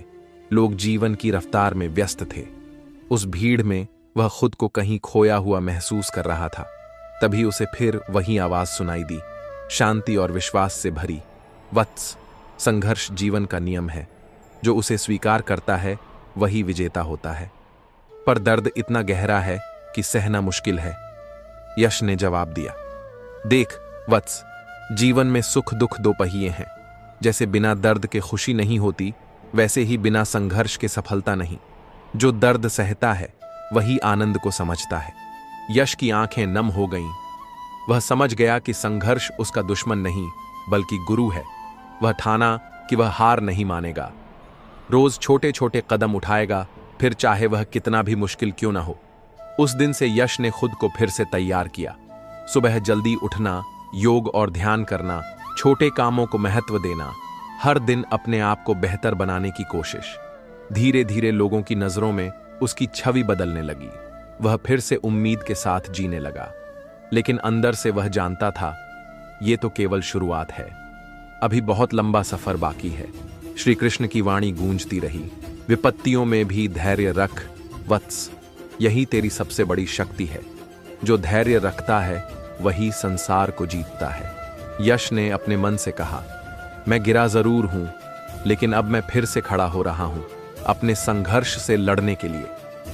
जब हम अपने भीतर छिपे हुए खजाने को पहचान लेते हैं, तभी असली बदलाव शुरू होता है। यश की कहानी में अब वह मोड़ आया है जब वह खुद को पहचानना शुरू करता है, अपनी कमजोरियों को समझकर अपनी शक्तियों को जागृत करता है। आत्मविश्वास की नींव इसी समझ से बनती है और यही नींव उसके भविष्य को मजबूत करेगी। रात की ठंडी हवा में यश अपने कमरे की खिड़की से बाहर देख रहा था। उसकी सोच अब पहले से कहीं ज्यादा गहरी थी। मैं कमजोर नहीं हूं, मैं सक्षम हूं। यह सोच उसके दिल में फिर से गूंज रही थी। श्री कृष्ण की वाणी उसकी यादों में गूंज रही थी। त्वम केवल कर्म कर, फल की चिंता मत कर। तू शक्तिशाली है वत्स, बस विश्वास की जरूरत है। यश ने मन में ठाना कि वह अब खुद को कमजोर समझना छोड़ देगा। उसने छोटे छोटे लक्ष्य तय करना शुरू किया। हर दिन एक नया कदम, हर दिन एक नई सीख। वह अपने आप से वादा करता, मैं हर दिन बेहतर बनूंगा, चाहे हालात कुछ भी हों। धीरे धीरे उसके चेहरे पर एक नई चमक आने लगी। उसका मन भी अब पहले से ज्यादा मजबूत था। अपने काम में उसने लगन दिखाई, अपनी सोच को सकारात्मक बनाया। मेहनत और धैर्य ने उसे दूसरों के बीच अलग पहचान दिलाई। यश ने जाना कि आत्मविश्वास कोई जादू नहीं, बल्कि खुद को जानने और स्वीकार करने का फल है। जब मैं खुद पर विश्वास करता हूं, तो कोई भी बाधा मुझे रोक नहीं सकती। यह उसके मन का सबसे बड़ा मंत्र बन गया। श्री कृष्ण की वाणी एक बार फिर गूंज उठी, स्वयं में विश्वास रख, यही तेरी सबसे बड़ी ताकत है, तब दुनिया भी तेरे साथ होगी। यश ने अब खुद को पूरा मानना शुरू किया, अपनी गलतियों को स्वीकार किया और उनसे सीखने लगा। उसने जाना कि हर सफलता के पीछे आत्मविश्वास का मजबूत आधार होता है। जब मन कर्म की थकान से ऊबने लगता है और आत्मा शांति की खोज में होती है, तब भक्ति का दीपक जलता है। यश की कहानी में अब वह पल आया है जब वह कर्म के साथ भक्ति को जोड़कर अपने जीवन में सच्ची तसल्ली पाता है। कर्म और भक्ति का संगम उसकी जिंदगी को नई दिशा देगा। दिन बीतते गए, पर यश के मन की बेचैनी कुछ कम नहीं हुई थी। वह मेहनत करता तो था, लेकिन मन में एक खालीपन सा रहता था। फिर एक दिन वह मंदिर गया। वहां की शांति, भक्ति का माहौल उसे कुछ अलग एहसास दिला गया। श्री कृष्ण की मूर्ति के सामने बैठकर उसने मन से प्रार्थना की, हे भगवान, मुझे कर्म करने की शक्ति दो और भक्ति से मेरा मन स्थिर करो। उसी समय उसकी अंदर एक नई रोशनी सी जागी। उसने समझा कि केवल कर्म करना ही काफी नहीं, उसके साथ भक्ति भी जरूरी है। भगवान में विश्वास, समर्पण और मन की शांति। कर्म करो पर फल की चिंता मत करो, और भक्ति करो पर निर्भरता नहीं। वह याद आया श्री कृष्ण के उपदेश। अब यश ने कर्म को भक्ति के साथ जोड़ा। वह दिन रात मेहनत करता, लेकिन हर काम में भगवान का स्मरण करता। उसका मन शांत और स्थिर होने लगा। वह हर परिस्थिति को स्वीकार करता, न टकराता न घबराता। ये संतुलन उसकी जिंदगी में नई खुशहाली लेकर आया। संघर्षों के बीच भी उसने एक अंदरूनी सुकून पाया। श्री कृष्ण की वाणी फिर से गूंजती थी, भक्ति और कर्म का मेल ही जीवन का सार है वत्स। जब यह संगम होगा, तब तू सच्ची मुक्ति को पाएगा। यश ने समझा कि जीवन का असली उद्देश्य कर्म और भक्ति में संतुलन बनाकर चलना है। मन के उठते गिरते भावों को शांत करना जीवन की सबसे बड़ी कला है। यश की कहानी में अब वह मोड़ आया है जब वह अपनी आंतरिक बेचैनी को समझकर मन की शांति और स्थिरता प्राप्त करता है। यही स्थिरता उसे हर परिस्थिति में अडिग और सशक्त बनाएगी। यश की जिंदगी में कई उतार चढ़ाव आए, पर मन की बेचैनी उसे सबसे ज्यादा सताती रही। कभी खुशी तो कभी चिंता, कभी गम तो कभी उम्मीद। उसकी मनोस्थिति हमेशा बदलती रहती थी। एक दिन उसने ध्यान में बैठकर अपने मन को गौर से देखा। उसके विचार नदी की तरह बह रहे थे, जिन्हें रोक पाना मुश्किल था। फिर उसे याद आया श्री कृष्ण का उपदेश, मन को नियंत्रित कर वत्स, जब मन स्थिर होगा तब तुझे सच्ची शांति मिलेगी। उसने नियमित रूप से ध्यान करना शुरू किया। धीरे धीरे वह अपने विचारों को नियंत्रित करना सीखने लगा। मन की हलचल कम होने लगी और एक गहरा सुकून उसके भीतर फैलने लगा। अब वह अपने हर कर्म में स्थिर रहता, न तो अति उत्साहित होता न ही निराश। वह बस कर्तव्य में लीन रहता। मन की इस शांति ने उसे जीवन की हर जंग में ताकत दी। वह तनाव और उलझनों से ऊपर उठने लगा। श्री कृष्ण की वाणी उसके दिल में गूंजती रही, स्थिर मन से बड़ा कोई धन नहीं वत्स। जब मन स्थिर होगा तब तू हर चुनौती से जीत जाएगा। यश ने समझा कि बाहरी परिस्थितियां बदल सकती हैं, पर अंदर की स्थिरता ही असली विजय है। भय और संशय इंसान के सबसे बड़े दुश्मन होते हैं, जो उसे उसकी मंजिल से भटकाने की कोशिश करते हैं। पर जो इनको पार कर जाता है वही जीवन में सच्ची आजादी और सफलता पाता है। यश की यात्रा में अब वह समय आया है जब वह अपने भीतर के डर को जीतकर आगे बढ़ता है। यश के मन में कई बार डर के बादल छा जाते थे। क्या मैं सही रास्ते पर हूं? क्या मैं हार जाऊंगा? ये सवाल उसकी आत्मा को बेचैन करते थे। लेकिन फिर उसने समझा कि यही डर उसे कमजोर बनाता है। श्री कृष्ण की वो बातें याद आईं, जो भय को जीत लेता है वही सच्चा विजेता होता है। उसने तय किया कि अब वह अपने संशय और भय को खुद पर हावी नहीं होने देगा। हर दिन वह अपने डर का सामना करता, छोटे छोटे कदम उठाता। धीरे धीरे भय उसकी पकड़ कमजोर पड़ने लगा। उसने जाना कि संशय और भय केवल मन की उपज है, जिनका कोई असली अस्तित्व नहीं। श्री कृष्ण की वाणी उसकी ताकत बन गई। भय और संशय से मुक्त हो वत्स, तभी तेरा मन और आत्मा पूरी तरह से स्वतंत्र होंगे। यश ने अपने दिल में नई हिम्मत जगाई, अपने लक्ष्य की ओर दृढ़ता से कदम बढ़ाए। उसका विश्वास बढ़ा कि अब कोई भी डर उसे रोक नहीं सकता। जीवन की कठिनाइयों में सही निर्णय लेना ही सफलता की कुंजी है। यश की कहानी में अब वह मोड़ आया है जब वह समझता है कि बुद्धिमत्ता के बिना ज्ञान भी अधूरा है। सही सोच और निर्णय से ही जीवन का मार्ग आसान होता है। यश अब भय और संशय से मुक्त हो चुका था, लेकिन जिंदगी के कई चौराहे उसे उलझा देते थे। किस रास्ते पर चलना है? किस बात को प्राथमिकता देनी है? ये सवाल उसे बार बार सोचने पर मजबूर करते थे। फिर उसने श्री कृष्ण के उपदेश याद किए। बुद्धिमान वही होता है जो निर्णय सोच समझ कर ले, बिना घबराए और बिना लालच के। उसने हर परिस्थिति को समझना शुरू किया, हर पहलू पर गौर किया।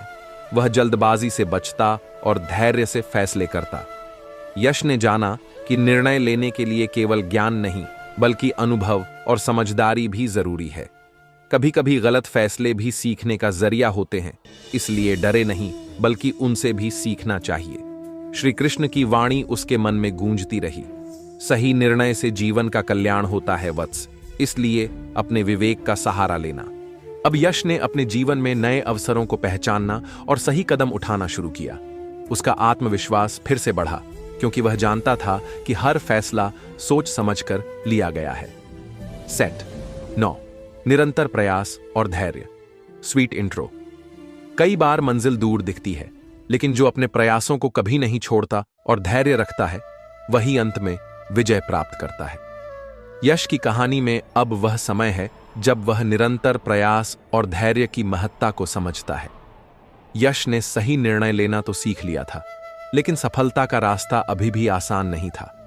कई बार असफलता ने उसे डगमगाया, पर उसने हार नहीं मानी। श्री कृष्ण की वह अमर वाणी उसके कानों में गूंजती थी, कर्म करते रहो, फल की चिंता मत करो। हर दिन वह मेहनत करता, छोटे छोटे कदम उठाता। कई बार रुकावटें आईं, पर उसने धैर्य नहीं खोया। उसने जाना कि बड़ी सफलता रातों रात नहीं मिलती, इसके लिए लगातार प्रयास करना पड़ता है। जब भी मन कमजोर होता, वह खुद को याद दिलाता, धैर्य रखो, ये समय भी गुजर जाएगा। धीरे धीरे उसकी मेहनत रंग लाने लगी। नए अवसर आए और सफलता के द्वार खुलने लगे। यश की जिंदगी में धैर्य और प्रयास ने एक नई ऊर्जा भर दी थी। वह अब हर चुनौती को जीतने को तैयार था। श्री कृष्ण की वाणी फिर से प्रेरित करती थी, सफलता धैर्य और सतत प्रयास का परिणाम है वत्स। सफलता की दौड़ में हम अक्सर उस खुशी को भूल जाते हैं जो हमारे पास पहले से होती है। यश की कहानी में अब वह मोड़ आता है जब वह आभार और संतोष की शक्ति को समझता है और जीवन की सच्ची खुशी को पहचानता है।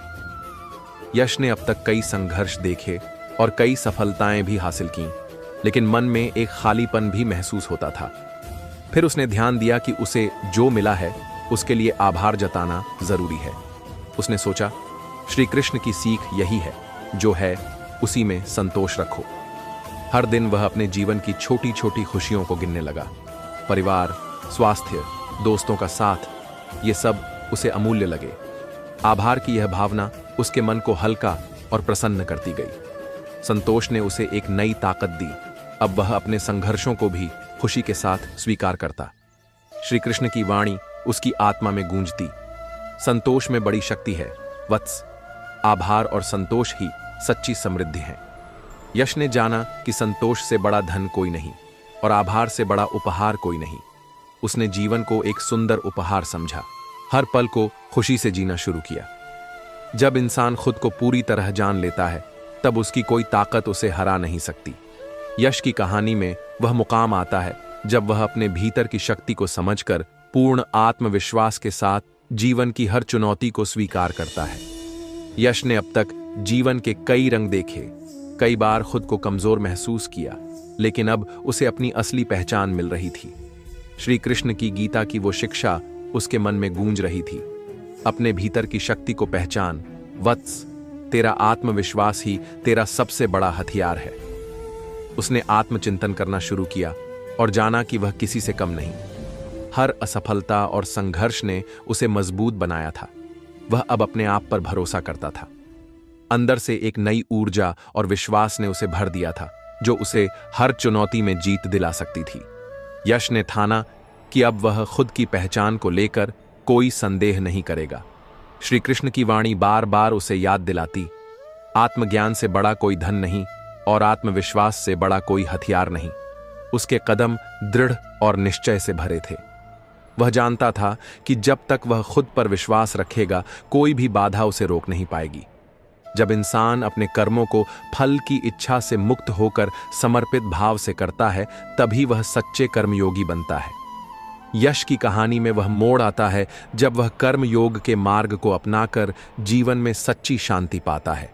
यश ने अब तक अपने प्रयासों में निरंतरता और धैर्य बनाए रखा था, लेकिन कभी कभी उसे लगता था कि मेहनत के बावजूद फल क्यों नहीं मिल रहे। फिर उसने गीता के उस श्लोक को याद किया, कर्मण्येवाधिकारस्ते मां फलेषु कदाचन। मतलब कर्म करना तेरा अधिकार है, फल की चिंता मत कर। यश ने समझा कि फल की चिंता किए बिना कर्म करना ही सबसे बड़ा धर्म है। वह अब अपने हर कार्य को पूरी निष्ठा और समर्पण से करता, बिना किसी अपेक्षा के। उसने जाना कि समर्पण से किए गए कर्म ही मन को शांति देते हैं और जीवन को सार्थक बनाते हैं। श्री कृष्ण की वाणी ने उसे सिखाया, अपने कर्म में लीन हो, फल की चिंता छोड़ दे, यही कर्म योग है। यश ने अपने कार्यों में एक नई ऊर्जा और ईमानदारी भर दी। अब वह जानता था कि उसका कर्म ही उसकी असली पूजा है और यही उसे ईश्वर के करीब ले जाएगा। जब मन शांत होता है तो जीवन की सभी उलझनें खुद ब खुद हल हो जाती हैं। यश की कहानी में अब वह क्षण आता है जब वह ध्यान की शक्ति से अपने भीतर की शांति को प्राप्त करता है। यश ने अपने जीवन में बहुत कुछ सीखा था, पर मन की बेचैनी उसे अक्सर परेशान करती थी। श्री कृष्ण की एक सीख उसकी मदद करती रही, मन को नियंत्रण में रखना ही सच्ची योग की शुरुआत है। उसने ध्यान करना शुरू किया, रोजाना कुछ समय अपने मन को स्थिर करने में लगाया। धीरे धीरे उसका मन हल्का और स्पष्ट होता गया। ध्यान ने उसे आंतरिक शक्ति और शांति दी, जिससे वह जीवन की मुश्किलों को सहजता से सहन करने लगा। अब वह समझ गया कि मन की शांति ही सबसे बड़ा धन है, जो हर परिस्थिति में उसे मजबूत बनाता है। श्री कृष्ण की वाणी बार बार याद दिलाती, शांत मन में ही सच्ची शक्ति और बुद्धि का वास है।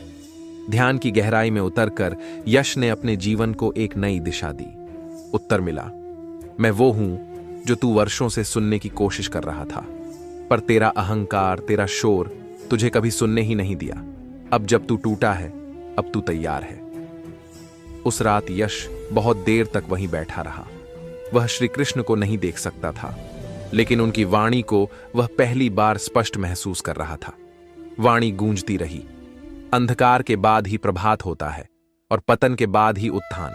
अब तुझे तय करना है कि क्या तू इस अंधेरे में समा जाएगा या इसी से होकर प्रकाश की ओर बढ़ेगा। यश की आंखों से बहते आंसू अब रुक चुके थे। उसके भीतर एक हल्का सा संकल्प जग चुका था। वो जानता था रास्ता लंबा होगा और अकेला भी, पर अब वो इतना अकेला नहीं था। अब उसके भीतर कोई बोल रहा था। श्री कृष्ण की वाणी उसके भीतर पहली बार बसी थी और इसी के साथ शुरू हुई उसकी असली यात्रा, पतन से परिवर्तन तक की।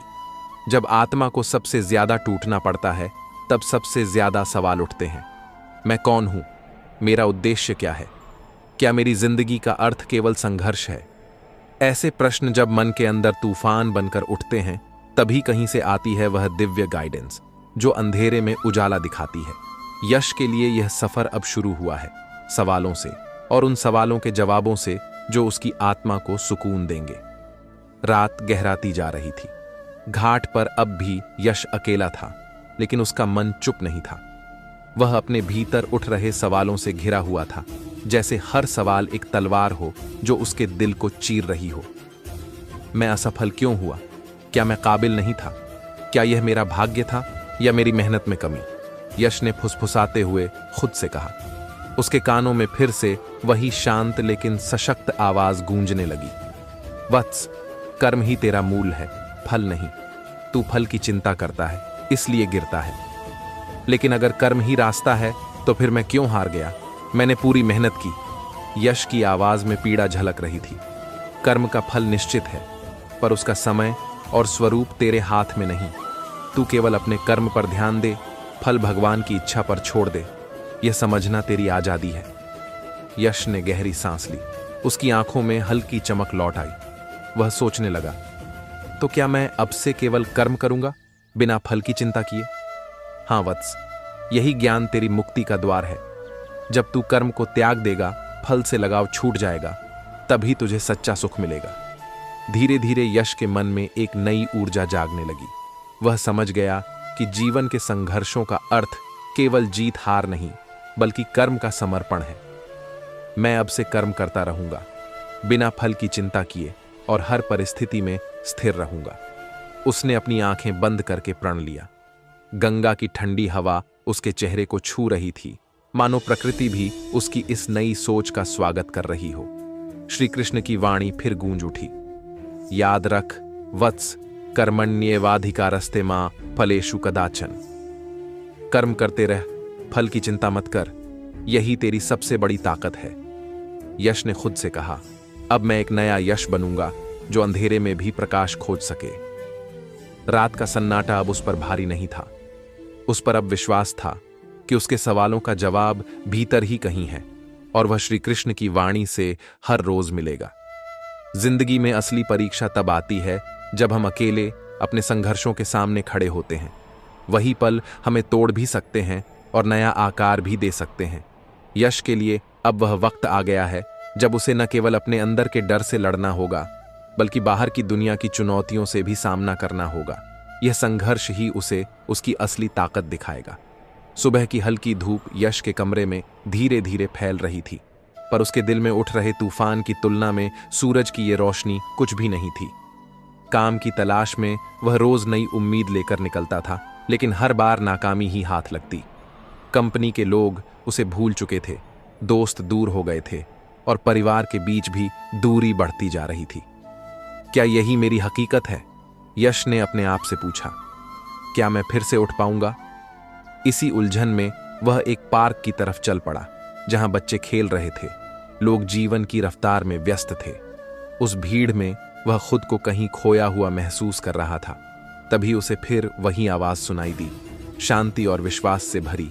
वत्स, संघर्ष जीवन का नियम है। जो उसे स्वीकार करता है वही विजेता होता है। पर दर्द इतना गहरा है कि सहना मुश्किल है। यश ने जवाब दिया, देख वत्स, जीवन में सुख दुख दो पहिए हैं। जैसे बिना दर्द के खुशी नहीं होती, वैसे ही बिना संघर्ष के सफलता नहीं। जो दर्द सहता है वही आनंद को समझता है। उसका मन शांत और स्थिर होने लगा। वह हर परिस्थिति को स्वीकार करता, न टकराता न घबराता। ये संतुलन उसकी जिंदगी में नई खुशहाली लेकर आया। संघर्षों के बीच भी उसने एक अंदरूनी सुकून पाया। श्री कृष्ण की वाणी फिर से गूंजती थी, भक्ति और कर्म का मेल ही जीवन का सार है वत्स। जब यह संगम होगा तब तू सच्ची मुक्ति को पाएगा। यश ने समझा कि जीवन का असली उद्देश्य कर्म और भक्ति में संतुलन बनाकर चलना है। मन के उठते गिरते भावों को शांत करना जीवन की सबसे बड़ी कला है। यश की कहानी में अब वह मोड़ आया है जब वह अपनी आंतरिक बेचैनी को समझकर मन की शांति और स्थिरता प्राप्त करता है। यही स्थिरता उसे हर परिस्थिति में अडिग और सशक्त बनाएगी। यश की जिंदगी में कई उतार चढ़ाव आए, पर मन की बेचैनी उसे सबसे ज्यादा सताती रही। कभी खुशी तो कभी चिंता, कभी गम तो कभी उम्मीद। उसकी मनोस्थिति हमेशा बदलती रहती थी। एक दिन उसने ध्यान में बैठकर अपने मन को गौर से देखा। उसके विचार नदी की तरह बह रहे थे, जिन्हें रोक पाना मुश्किल था। फिर उसे याद आया श्री कृष्ण का उपदेश, मन को नियंत्रित कर वत्स, जब मन स्थिर होगा तब तुझे सच्ची शांति मिलेगी। उसने नियमित रूप से ध्यान करना शुरू किया। धीरे धीरे वह अपने विचारों को नियंत्रित करना सीखने लगा। मन की हलचल कम होने लगी और एक गहरा सुकून उसके भीतर फैलने लगा। अब वह अपने हर कर्म में स्थिर रहता, न तो अति उत्साहित होता न ही निराश। वह बस कर्तव्य में लीन रहता। मन की इस शांति ने उसे जीवन की हर जंग में ताकत दी। वह तनाव और उलझनों से ऊपर उठने लगा। श्री कृष्ण की वाणी उसके दिल में गूंजती रही, स्थिर मन से बड़ा कोई धन नहीं वत्स। जब मन स्थिर होगा तब तू हर चुनौती से जीत जाएगा। यश ने समझा कि बाहरी परिस्थितियां बदल सकती हैं, पर अंदर की स्थिरता ही असली विजय है। भय और संशय इंसान के सबसे बड़े दुश्मन होते हैं, जो उसे उसकी मंजिल से भटकाने की कोशिश करते हैं। पर जो इनको पार कर जाता है वही जीवन में सच्ची आजादी और सफलता पाता है। यश की यात्रा में अब वह समय आया है जब वह अपने भीतर के डर को जीतकर आगे बढ़ता है। यश के मन में कई बार डर के बादल छा जाते थे। क्या मैं सही रास्ते पर हूं? क्या मैं हार जाऊंगा? ये सवाल उसकी आत्मा को बेचैन करते थे। लेकिन फिर उसने समझा कि यही डर उसे कमजोर बनाता है। श्री कृष्ण की वो बातें याद आईं, जो भय को जीत लेता है वही सच्चा विजेता होता है। उसने तय किया कि अब वह अपने संशय और भय को खुद पर हावी नहीं होने देगा। हर दिन वह अपने डर का सामना करता, छोटे छोटे कदम उठाता। धीरे धीरे भय उसकी पकड़ कमजोर पड़ने लगा। उसने जाना कि संशय और भय केवल मन की उपज है, जिनका कोई असली अस्तित्व नहीं। श्री कृष्ण की वाणी उसकी ताकत बन गई। भय और संशय से मुक्त हो वत्स, तभी तेरा मन और आत्मा पूरी तरह से स्वतंत्र होंगे। यश ने अपने दिल में नई हिम्मत जगाई, अपने लक्ष्य की ओर दृढ़ता से कदम बढ़ाए। उसका विश्वास बढ़ा कि अब कोई भी डर उसे रोक नहीं सकता। जीवन की कठिनाइयों में सही निर्णय लेना ही सफलता की कुंजी है। यश की कहानी में अब वह मोड़ आया है जब वह समझता है कि बुद्धिमत्ता के बिना ज्ञान भी अधूरा है। सही सोच और निर्णय से ही जीवन का मार्ग आसान होता है। यश अब भय और संशय से मुक्त हो चुका था, लेकिन जिंदगी के कई चौराहे उसे उलझा देते थे। किस रास्ते पर चलना है, किस बात को प्राथमिकता देनी है, ये सवाल उसे बार बार सोचने पर मजबूर करते थे। फिर उसने श्री कृष्ण के उपदेश याद किए। बुद्धिमान वही होता है जो निर्णय सोच समझ कर ले, बिना घबराए और बिना लालच के। उसने हर परिस्थिति को समझना शुरू किया, हर पहलू पर गौर किया। वह जल्दबाजी से बचता और धैर्य से फैसले करता। यश ने जाना कि निर्णय लेने के लिए केवल ज्ञान नहीं, बल्कि अनुभव और समझदारी भी जरूरी है। कभी कभी गलत फैसले भी सीखने का जरिया होते हैं, इसलिए डरे नहीं, बल्कि उनसे भी सीखना चाहिए। श्री कृष्ण की वाणी उसके मन में गूंजती रही, सही निर्णय से जीवन का कल्याण होता है वत्स, इसलिए अपने विवेक का सहारा लेना। यश की आंखें नम हो गईं। वह समझ गया कि संघर्ष उसका दुश्मन नहीं, बल्कि गुरु है। वह ठाना कि वह हार नहीं मानेगा। रोज छोटे छोटे कदम उठाएगा, फिर चाहे वह कितना भी मुश्किल क्यों ना हो।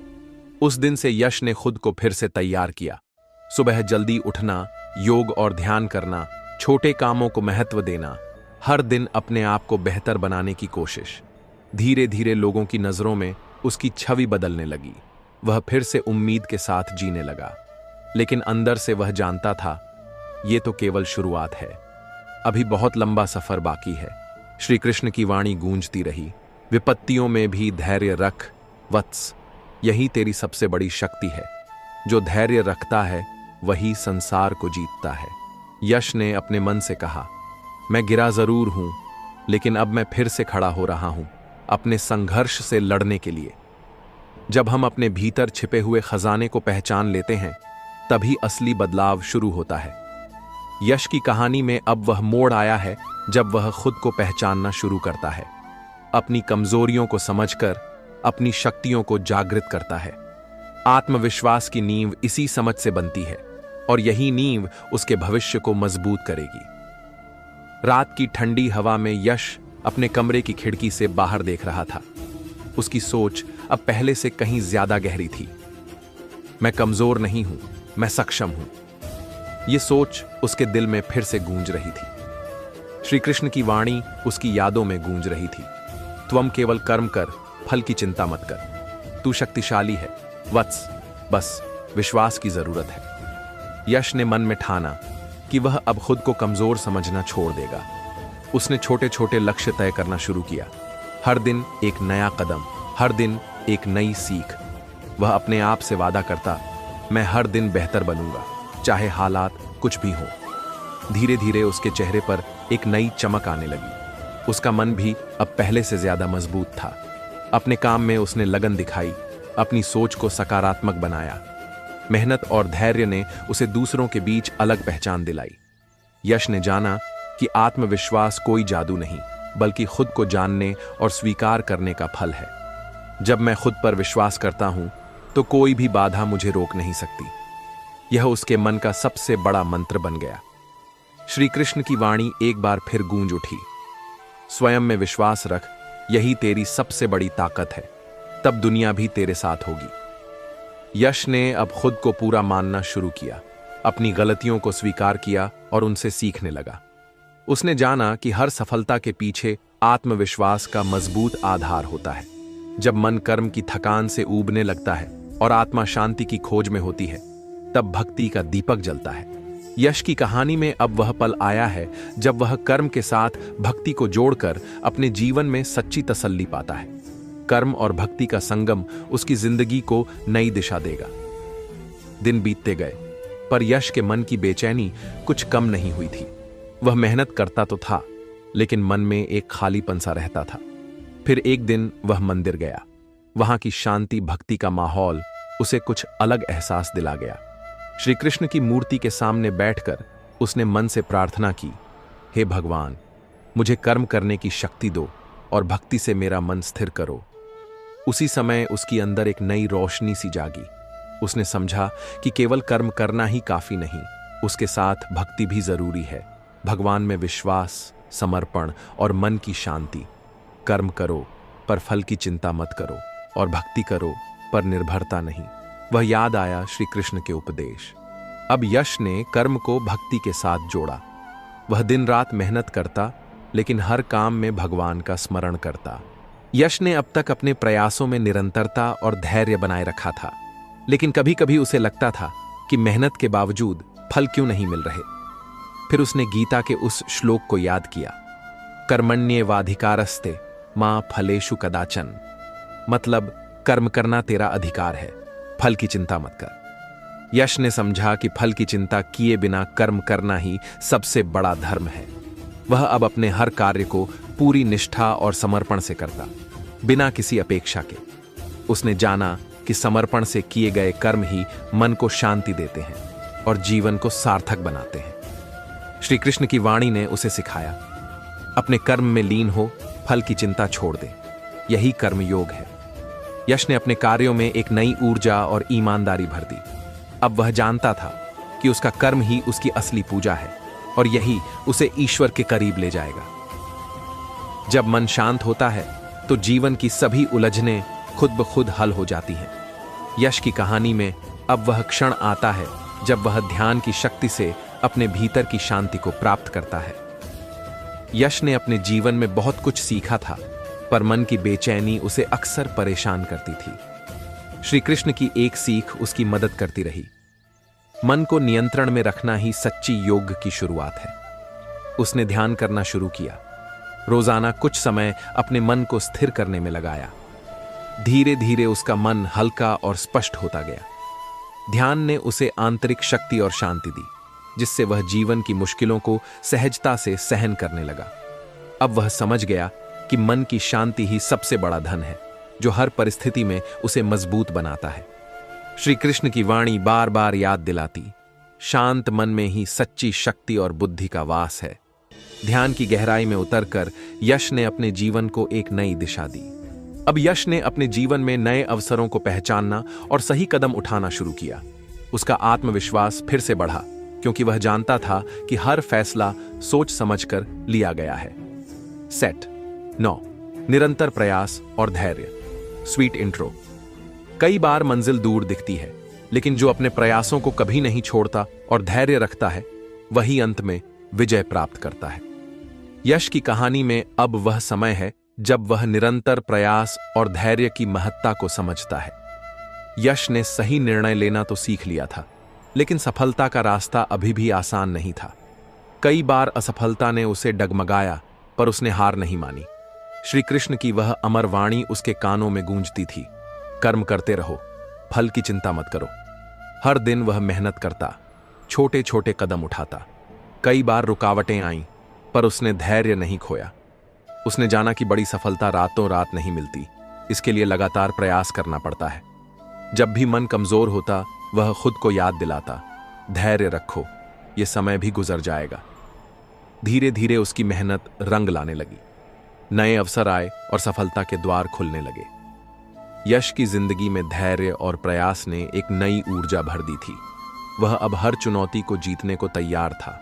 श्री कृष्ण की वाणी फिर से प्रेरित करती थी, सफलता धैर्य और सतत प्रयास का परिणाम है वत्स। सफलता की दौड़ में हम अक्सर उस खुशी को भूल जाते हैं जो हमारे पास पहले से होती है। यश की कहानी में अब वह मोड़ आता है जब वह आभार और संतोष की शक्ति को समझता है और जीवन की सच्ची खुशी को पहचानता है। यश ने अब तक कई संघर्ष देखे और कई सफलताएं भी हासिल कीं, लेकिन मन में एक खालीपन भी महसूस होता था। फिर उसने ध्यान दिया कि उसे जो मिला है उसके लिए आभार जताना जरूरी है। उसने सोचा, श्री कृष्ण की सीख यही है, जो है उसी में संतोष रखो। हर दिन वह अपने जीवन की छोटी छोटी खुशियों को गिनने लगा। परिवार, स्वास्थ्य, दोस्तों का साथ, ये सब उसे अमूल्य लगे। आभार की यह भावना उसके मन को हल्का और प्रसन्न करती गई। संतोष ने उसे एक नई ताकत दी। अब वह अपने संघर्षों को भी खुशी के साथ स्वीकार करता। श्री कृष्ण की वाणी उसकी आत्मा में गूंजती, संतोष में बड़ी शक्ति है वत्स। आभार और संतोष ही सच्ची समृद्धि है। यश ने जाना कि संतोष से बड़ा धन कोई नहीं और आभार से बड़ा उपहार कोई नहीं। उसने जीवन को एक सुंदर उपहार समझा, हर पल को खुशी से जीना शुरू किया। जब इंसान खुद को पूरी तरह जान लेता है, तब उसकी कोई ताकत उसे हरा नहीं सकती। यश की कहानी में वह मुकाम आता है जब वह अपने भीतर की शक्ति को समझकर पूर्ण आत्मविश्वास के साथ जीवन की हर चुनौती को स्वीकार करता है। यश ने अब तक जीवन के कई रंग देखे, कई बार खुद को कमजोर महसूस किया, लेकिन अब उसे अपनी असली पहचान मिल रही थी। श्री कृष्ण की गीता की वो शिक्षा उसके मन में गूंज रही थी, अपने भीतर की शक्ति को पहचान वत्स, तेरा आत्मविश्वास ही तेरा सबसे बड़ा हथियार है। उसने आत्मचिंतन करना शुरू किया और जाना कि वह किसी से कम नहीं। हर असफलता और संघर्ष ने उसे मजबूत बनाया था। वह अब अपने आप पर भरोसा करता था। अंदर से एक नई ऊर्जा और विश्वास ने उसे भर दिया था, जो उसे हर चुनौती में जीत दिला सकती थी। यश ने ठाना कि अब वह खुद की पहचान को लेकर कोई संदेह नहीं करेगा। श्री कृष्ण की वाणी बार बार उसे याद दिलाती, आत्मज्ञान से बड़ा कोई धन नहीं और आत्मविश्वास से बड़ा कोई हथियार नहीं। उसके कदम दृढ़ और निश्चय से भरे थे। वह जानता था कि जब तक वह खुद पर विश्वास रखेगा, कोई भी बाधा उसे रोक नहीं पाएगी। जब इंसान अपने कर्मों को फल की इच्छा से मुक्त होकर समर्पित भाव से करता है, तभी वह सच्चे कर्मयोगी बनता है। यश की कहानी में वह मोड़ आता है जब वह कर्म योग के मार्ग को अपनाकर जीवन में सच्ची शांति पाता है। उसका मन शांत और स्थिर होने लगा। वह हर परिस्थिति को स्वीकार करता, न टकराता न घबराता। ये संतुलन उसकी जिंदगी में नई खुशहाली लेकर आया। संघर्षों के बीच भी उसने एक अंदरूनी सुकून पाया। श्री कृष्ण की वाणी फिर से गूंजती थी, भक्ति और कर्म का मेल ही जीवन का सार है वत्स। जब यह संगम होगा तब तू सच्ची मुक्ति को पाएगा। यश ने समझा कि जीवन का असली उद्देश्य कर्म और भक्ति में संतुलन बनाकर चलना है। मन के उठते गिरते भावों को शांत करना जीवन की सबसे बड़ी कला है। यश की कहानी में अब वह मोड़ आया है जब वह अपनी आंतरिक बेचैनी को समझकर मन की शांति और स्थिरता प्राप्त करता है। यही स्थिरता उसे हर परिस्थिति में अडिग और सशक्त बनाएगी। यश की जिंदगी में कई उतार चढ़ाव आए, पर मन की बेचैनी उसे सबसे ज्यादा सताती रही। कभी खुशी तो कभी चिंता, कभी गम तो कभी उम्मीद। उसकी मनोस्थिति हमेशा बदलती रहती थी। एक दिन उसने ध्यान में बैठकर अपने मन को गौर से देखा। उसके विचार नदी की तरह बह रहे थे, जिन्हें रोक पाना मुश्किल था। फिर उसे याद आया श्री कृष्ण का उपदेश, मन को नियंत्रित कर वत्स। जब मन स्थिर होगा तब तुझे सच्ची शांति मिलेगी। उसने नियमित रूप से ध्यान करना शुरू किया। धीरे धीरे वह अपने विचारों को नियंत्रित करना सीखने लगा। मन की हलचल कम होने लगी और एक गहरा सुकून उसके भीतर फैलने लगा। अब वह अपने हर कर्म में स्थिर रहता, न तो अति उत्साहित होता न ही निराश। वह बस कर्तव्य में लीन रहता। मन की इस शांति ने उसे जीवन की हर जंग में ताकत दी। वह तनाव और उलझनों से ऊपर उठने लगा। श्री कृष्ण की वाणी उसके दिल में गूंजती रही, स्थिर मन से बड़ा कोई धन नहीं वत्स। जब मन स्थिर होगा तब तू हर चुनौती से जीत जाएगा। यश ने समझा कि बाहरी परिस्थितियां बदल सकती हैं, पर अंदर की स्थिरता ही असली विजय है। भय और संशय इंसान के सबसे बड़े दुश्मन होते हैं, जो उसे उसकी मंजिल से भटकाने की कोशिश करते हैं। पर जो इनको पार कर जाता है, वही जीवन में सच्ची आजादी और सफलता पाता है। यश की यात्रा में अब वह समय आया है जब वह अपने भीतर के डर को जीतकर आगे बढ़ता है। यश के मन में कई बार डर के बादल छा जाते थे। क्या मैं सही रास्ते पर हूं? क्या मैं हार जाऊंगा? ये सवाल उसकी आत्मा को बेचैन करते थे। लेकिन फिर उसने समझा कि यही डर उसे कमजोर बनाता है। श्री कृष्ण की वो बातें याद आईं, जो भय को जीत लेता है वही सच्चा विजेता होता है। उसने तय किया कि अब वह अपने संशय और भय को खुद पर हावी नहीं होने देगा। हर दिन वह अपने डर का सामना करता, छोटे छोटे कदम उठाता। धीरे धीरे भय उसकी पकड़ कमजोर पड़ने लगा। उसने जाना कि संशय और भय केवल मन की उपज है, जिनका कोई असली अस्तित्व नहीं। श्री कृष्ण की वाणी उसकी ताकत बन गई। भय और संशय से मुक्त हो वत्स, तभी तेरा मन और आत्मा पूरी तरह से स्वतंत्र होंगे। यश ने अपने दिल में नई हिम्मत जगाई, अपने लक्ष्य की ओर दृढ़ता से कदम बढ़ाए। उसका विश्वास बढ़ा कि अब कोई भी डर उसे रोक नहीं सकता। जीवन की कठिनाइयों में सही निर्णय लेना ही सफलता की कुंजी है। यश की कहानी में अब वह मोड़ आया है जब वह समझता है कि बुद्धिमत्ता के बिना ज्ञान भी अधूरा है। सही सोच और निर्णय से ही जीवन का मार्ग आसान होता है। यश अब भय और संशय से मुक्त हो चुका था, लेकिन जिंदगी के कई चौराहे उसे उलझा देते थे।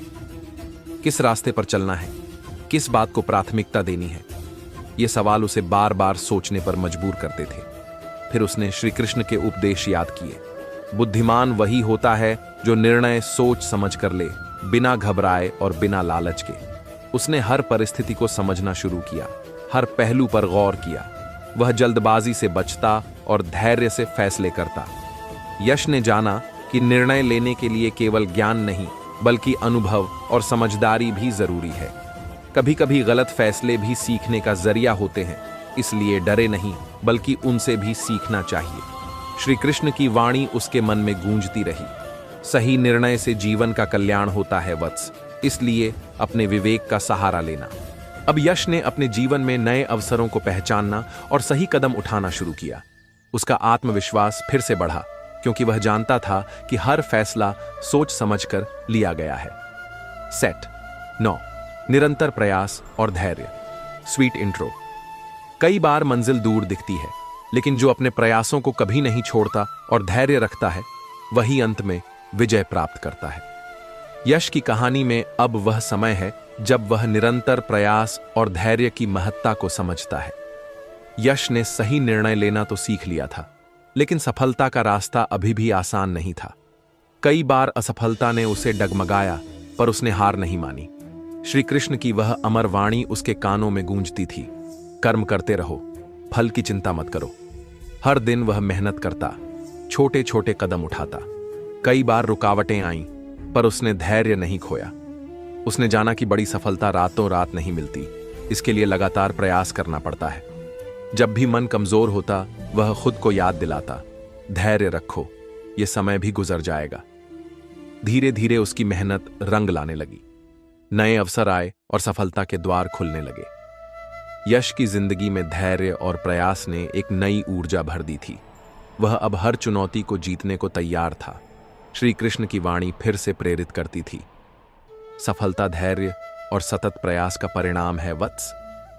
सफलता की दौड़ में हम अक्सर उस खुशी को भूल जाते हैं जो हमारे पास पहले से होती है। यश की कहानी में अब वह मोड़ आता है जब वह आभार और संतोष की शक्ति को समझता है और जीवन की सच्ची खुशी को पहचानता है। यश ने अब तक कई संघर्ष देखे और कई सफलताएं भी हासिल कीं, लेकिन मन में एक खालीपन भी महसूस होता था। फिर उसने ध्यान दिया कि उसे जो मिला है उसके लिए आभार जताना जरूरी है। उसने सोचा, श्री कृष्ण की सीख यही है, जो है उसी में संतोष रखो। हर दिन वह अपने जीवन की छोटी छोटी खुशियों को गिनने लगा। परिवार, स्वास्थ्य, दोस्तों का साथ, ये सब उसे अमूल्य लगे। आभार की यह भावना उसके मन को हल्का और प्रसन्न करती गई। संतोष ने उसे एक नई ताकत दी। अब वह अपने संघर्षों को भी खुशी के साथ स्वीकार करता। श्री कृष्ण की वाणी उसकी आत्मा में गूंजती, संतोष में बड़ी शक्ति है वत्स। आभार और संतोष ही सच्ची समृद्धि है। यश ने जाना कि संतोष से बड़ा धन कोई नहीं और आभार से बड़ा उपहार कोई नहीं। उसने जीवन को एक सुंदर उपहार समझा, हर पल को खुशी से जीना शुरू किया। जब इंसान खुद को पूरी तरह जान लेता है, तब उसकी कोई ताकत उसे हरा नहीं सकती।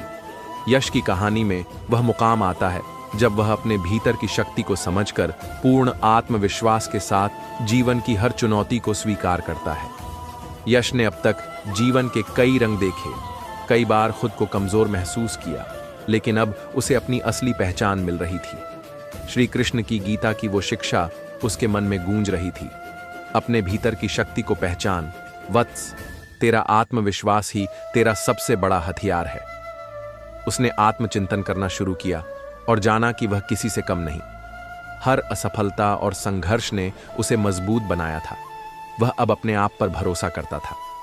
अंदर से एक नई ऊर्जा और विश्वास ने उसे भर दिया था, जो उसे हर चुनौती में जीत दिला सकती थी। यश ने ठाना कि अब वह खुद की पहचान को लेकर कोई संदेह नहीं करेगा। श्री कृष्ण की वाणी बार बार उसे याद दिलाती, आत्मज्ञान से बड़ा कोई धन नहीं और आत्मविश्वास से बड़ा कोई हथियार नहीं। उसके कदम दृढ़ और निश्चय से भरे थे। वह जानता था कि जब तक वह खुद पर विश्वास रखेगा, कोई भी बाधा उसे रोक नहीं पाएगी। जब इंसान अपने कर्मों को फल की इच्छा से मुक्त होकर समर्पित भाव से करता है, तभी वह सच्चे कर्मयोगी बनता है। यश की कहानी में वह मोड़ आता है जब वह कर्म योग के मार्ग को अपनाकर जीवन में सच्ची शांति पाता है। यश ने अब तक अपने प्रयासों में निरंतरता और धैर्य बनाए रखा था, लेकिन कभी कभी उसे लगता था कि मेहनत के बावजूद फल क्यों नहीं मिल रहे। फिर उसने गीता के उस श्लोक को याद किया, कर्मण्येवाधिकारस्ते मां फलेषु कदाचन। मतलब कर्म करना तेरा अधिकार है, फल की चिंता मत कर। यश ने समझा कि फल की चिंता किए बिना कर्म करना ही सबसे बड़ा धर्म है। वह अब अपने हर कार्य को पूरी निष्ठा और समर्पण से करता, बिना किसी अपेक्षा के। उसने जाना कि समर्पण से किए गए कर्म ही मन को शांति देते हैं और जीवन को सार्थक बनाते हैं। श्री कृष्ण की वाणी ने उसे सिखाया, अपने कर्म में लीन हो, फल की चिंता छोड़ दे, यही कर्म योग है। यश ने अपने कार्यों में एक नई ऊर्जा और ईमानदारी भर दी। अब वह जानता था कि उसका कर्म ही उसकी असली पूजा है और यही उसे ईश्वर के करीब ले जाएगा। जब मन शांत होता है तो जीवन की सभी उलझनें खुद ब खुद हल हो जाती हैं। यश की कहानी में अब वह क्षण आता है जब वह ध्यान की शक्ति से अपने भीतर की शांति को प्राप्त करता है। यश ने अपने जीवन में बहुत कुछ सीखा था, पर मन की बेचैनी उसे अक्सर परेशान करती थी। श्री कृष्ण की एक सीख उसकी मदद करती रही। मन को नियंत्रण में रखना ही सच्ची योग की शुरुआत है। उसने ध्यान करना शुरू किया, रोजाना कुछ समय अपने मन को स्थिर करने में लगाया। धीरे धीरे उसका मन हल्का और स्पष्ट होता गया। ध्यान ने उसे आंतरिक शक्ति और शांति दी, जिससे वह जीवन की मुश्किलों को सहजता से सहन करने लगा। अब वह समझ गया कि मन की शांति ही सबसे बड़ा धन है, जो हर परिस्थिति में उसे मजबूत बनाता है। श्री कृष्ण की वाणी बार बार याद दिलाती, शांत मन में ही सच्ची शक्ति और बुद्धि का वास है। ध्यान की गहराई में उतरकर यश ने अपने जीवन को एक नई दिशा दी।